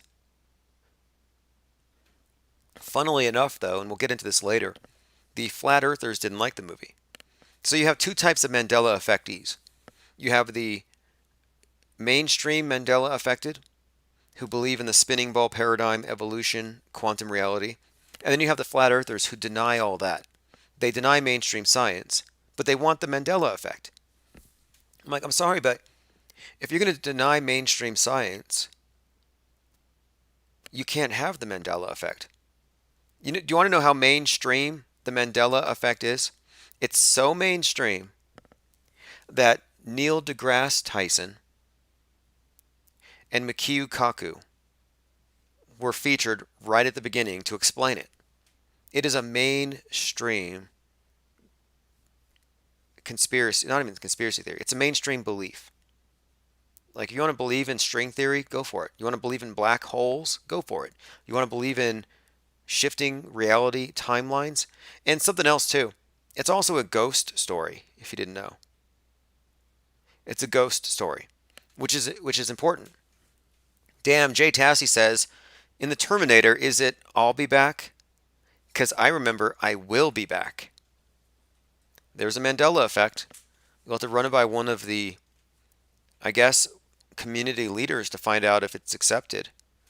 How do you get miracles approved? Let me go ahead and look into that.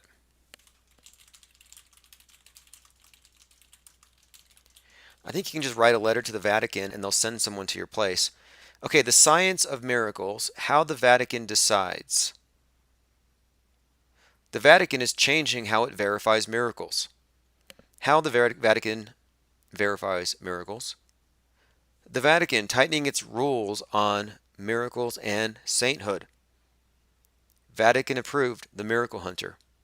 Bishop approved apparition of the Immaculate Virgin Mary. So you can find resources on how to get something approved. They have a congregation of saints, and they all pretty much decide, okay, well, this is what it's going to take for you to get into this club. Same with the Mandela effect. Yeah, it could be Ryan. I don't know who the biggest Mandela effectee is out there, but the big names in Mandela effect will not allow me to have my effect. We can't have I will be back. We cannot have a grammatically correct or an uncontracted expression there. It has to be I'll be back, because that's what everyone believes, right? But what about those of us who don't remember it that way? And actually, now that I think about it, that one affects me too. So not only is it you'll shoot your eyes out, kid, but it's I will be back. I believe that one too. So I hear them talking and they're like, well, if you believe these two, then you're from this reality with me. It's kind of like when you get to a new military duty station and you're like, oh, what city did you come from? Oh, where was your basic training? What base did you come from? So you find like common ground, and that's really easy to, form bonds that way. You're like, okay, well, we're from the same general vicinity. Maybe we know people, we went to the same schools. And it's kind of like that whenever you have the Mandela affected gathering together. Like, oh, which one got you? Oh, you remember that? I remember this one. Oh, I'm from this reality. So it's like if you had a Mandela class reunion, they'd be like, okay, Fruit Loops over here, Looney Tunes over here, Ed McMahon over here, and they'd have all their little camps over which effect woke them up. I mean, it's really fascinating. It is 100% a cult.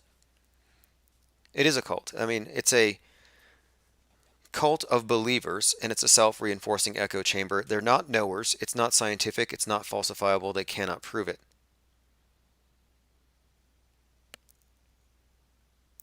Norbu says, this beautiful IPS penguin painting is in the style of Mark Rothko. I'll have to check him out. Mark Rothko.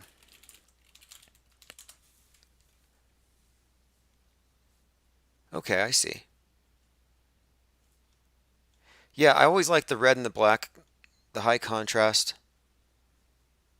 He did what? I see what you mean.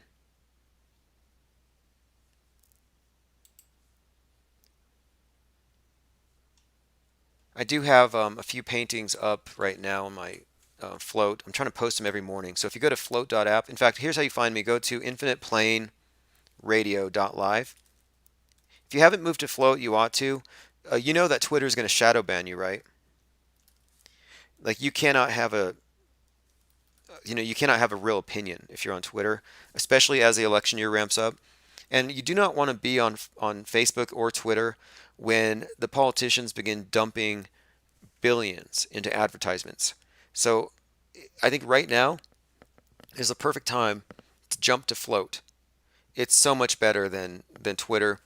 It's actually a real community of people. It's not a bunch of spam bots, which matters because I actually get responses to my posts. And look, we're sharing research and everything. Let me see who's over here, by the way.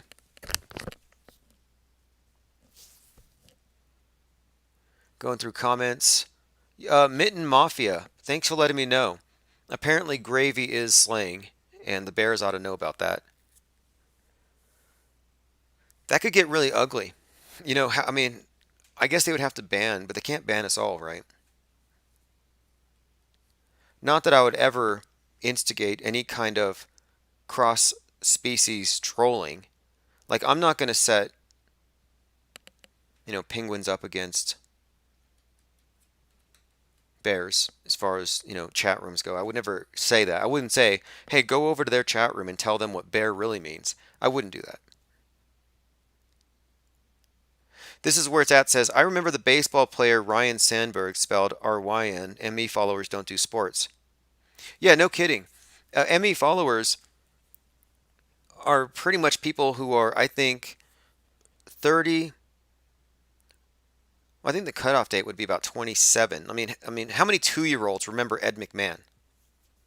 We'll just say 30 to 60-year-olds who watched a lot of movies in the 80s and 90s are affected the most. I don't think you're going to have a new generation of Mandela effectees. Like, I think the cult dies with them. It really does. They are looking for new effects. I see them just kind of digging like, oh, well, Frosty the Snowman doesn't have a scarf. But he used to in my reality. Well, it depends. I mean, on the cartoon he doesn't. He looks like kind of like Casper with a hat. But the lawn ornaments he does, it just depends.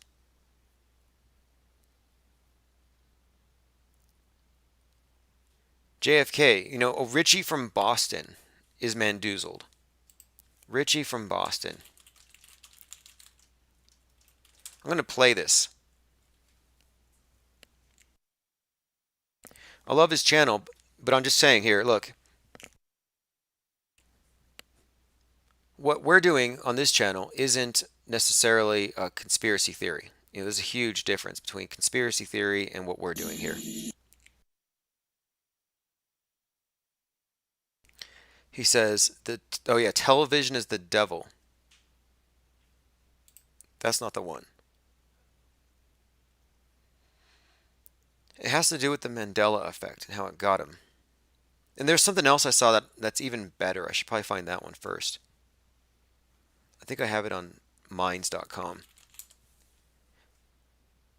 Barnabas Nagy, the mudflooder, took apart an old cell phone, an old smartphone, and he came up with some interesting, notions about what makes it work. And he's kind of making the point, and I'll see if I can find that video here. He believes that the smartphones are quite literally managed, like run from the inside by demons. And that the black mirror or the screen is a black mirror that is being used to interface between you. What does scrying have to do? Here we go. Scrying. So if you don't know what scrying is, whenever you see like these images of fortune tellers looking into crystal balls, that would be scrying. But the way it was really done, not the Hollywood way, but the way they actually do it today, is they use black mirrors. They call scrying mirrors. The guy who coined the term British Empire, that would be John Dee, also an advisor to Mercator, who gave us our bullshit globe model, or one of the projections. Mercator was friends with this John Dee character who was into scrying. So scrying is real. whatever they see, I don't know if that's real, but people actually do it. And he's saying that your smartphone is a scrying device used for interfacing with demons. With tablets, mobile phones, and computers coming up. Okay, and I want to go right to the part where he takes the phone apart. Have a video call, then we are actually astral projecting. That's the thing that I'm getting into. And if you go back to my first picture, let's start with the TV. That was the first one, right? Here we can see Dick Cheney. I found this nice picture of him looking at the World Trade Tower coming down after 9/11, and he's just watching this with his foot on the table.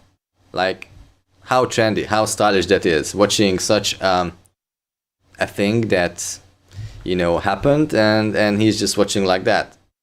I mean, unbelievable. But the thing is, if you switch this off, it is going to be a black screen, which is, I believe, it may be a black scrying mirror. And what you can see here is just really creating the illusion that it is happening, but it isn't. Here's the computer screen. Again, black screen, and yet when you turn it on, we think it is the technology that we can see. But what if actually this has been taken from this occult witchcraft and it's actually a divination? So what he's suggesting is that many of our communication technologies, well, actually all of our communication technology, he believes is, or he's suggesting here, are only technological advancements and achievements and devices on the surface, but that in fact on the inside there's some type of demon. And he breaks down the language of programming and the wizard, and he actually takes apart one of his phones, and on the inside he's basically saying, hey look, it's a mirror.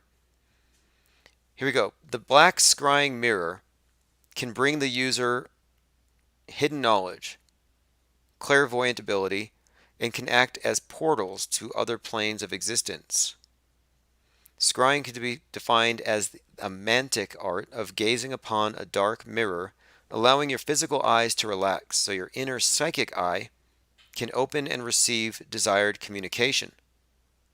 So what he's suggesting here too is that when you're on your phone and you're tranced out, or you're just watching a music video, your eyes are being entertained by what's on the screen, but your mind, your subconscious mind, is basically plugging into something else. The ether is what he says. And he even says that the Ethernet is something of a joke, that they call it the Ethernet, but that it's actually connecting you with this realm or this ether. All very interesting. It's an interesting story. Richie from Boston actually goes here too, looking at the circuitry. Fascinating that he would arrive at these conclusions, though. You know, like you smash open like you break open a phone, and then you're like, oh, it's demons inside. Anyway, interesting channel. I watched some of his early videos, and I'll show you one of my favorite ones, if I can get there fast.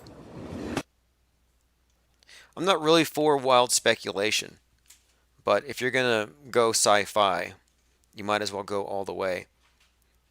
And he came up with something very interesting. It was some old postcards from like the 1910s, and they were sketches of people pulling carts full of giant potatoes. And he deduced from this, oh, obviously there's giants back then. Like giant potatoes, like car-sized giants. I mean, giant potatoes, like a potato the size of a Volkswagen Bug. And I'm like, well, look, if this were true, if there were giants so big and corresponding potatoes, where's everything else? Where's everything else? But moreover, why would the giants be using tiny people to farm their massive potatoes? I mean, it's a cool system if they can get it to work, but it just doesn't seem like it would make a lot of sense. Okay, so I'm going to take off. I wanted to watch a part of this movie today on Netflix, and I'll review it, called The Laundromat. about deepfakes. A lot of movies on the topic actually kind of escaped my notice because I didn't really know what we were looking at. We were going through 12 people who were hanged on doorknobs. I didn't make it through all the list. Lincoln Parks, Chester Benning, 41. Another person was about to blow a whistle, or so they said.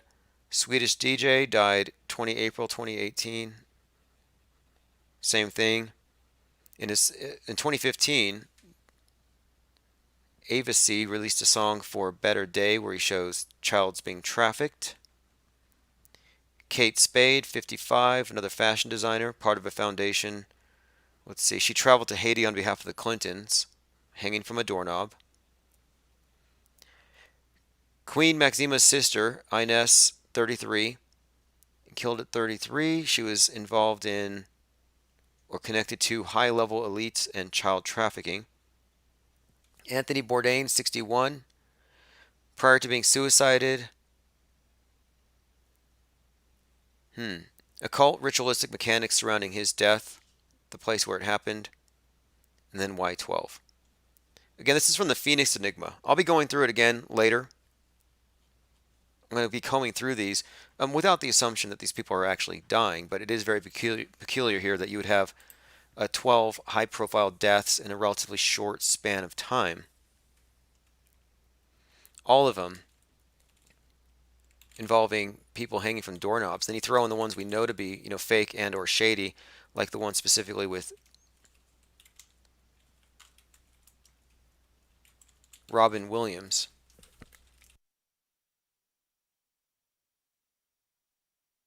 All right, hey, if you are not on the Patreon, go to the link below, Infinite Plane Society, or go to Infinite Plane Radio. You can get the link, and you'll get notifications whenever we go live.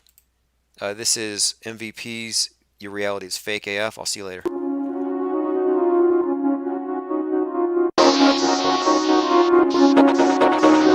It was like a movie scene.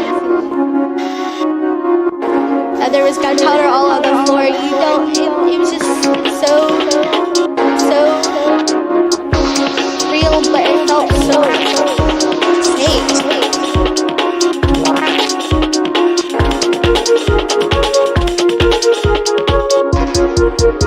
Your reality is fake as fuck.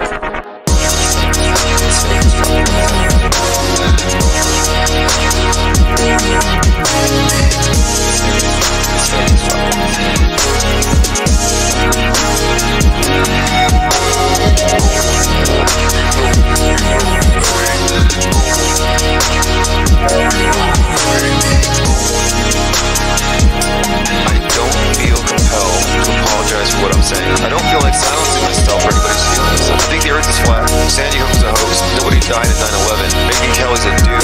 Ellis Jones and Bill Hicks. The space program is fake. And all of the female astronauts are dudes. All of them. They're all trans. Trannies in space. Crisis actors on the ground. Fake 9/11. Q is fake. Trump is fake. Melania is a dude. Joe Rogan's a bitch. Eddie Bravo sucks. Chemtrails are fake. If you believe in chemtrails, you're a fake enabling fool. Nobody died at Sandy Hook. Nobody died at Aurora. Nobody died at Littleton. Nobody died at 9/11. Nobody died at any of the terrorist attacks like Bataclan. Nobody died at Thousand Oaks. Nobody died in Vegas. None of those gay people died at the disco shooting in Orlando. There's no evidence for any of your religious saviors to actually exist. There are no prophecies. There is no end times prophecy. Global warming's a hoax. There's no space junk. There's no satellites. The space station is fake. And like I said earlier, your reality is fake as fuck. It's fake as fuck.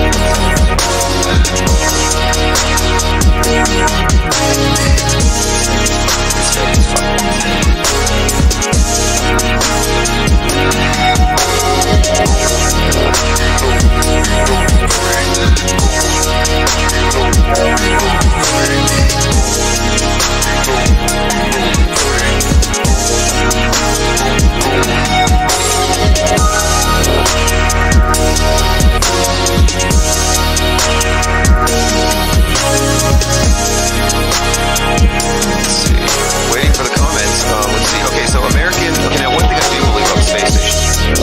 fake, we know it's a hoax, we know it's a movie, but they keep talking about how it's the Americans that drank the Russians' piss and it's not the other way around. That's the only part I believe. Out of all of it, the only part I believe is that those American astronauts are actually drinking Russian piss. That's the only part I find remotely believable. Alright, it's been 12 minutes. Let me go ahead and delete this. I know you are listening, trolls. I know your ears are bleeding. Go ahead and call your mommies. You have a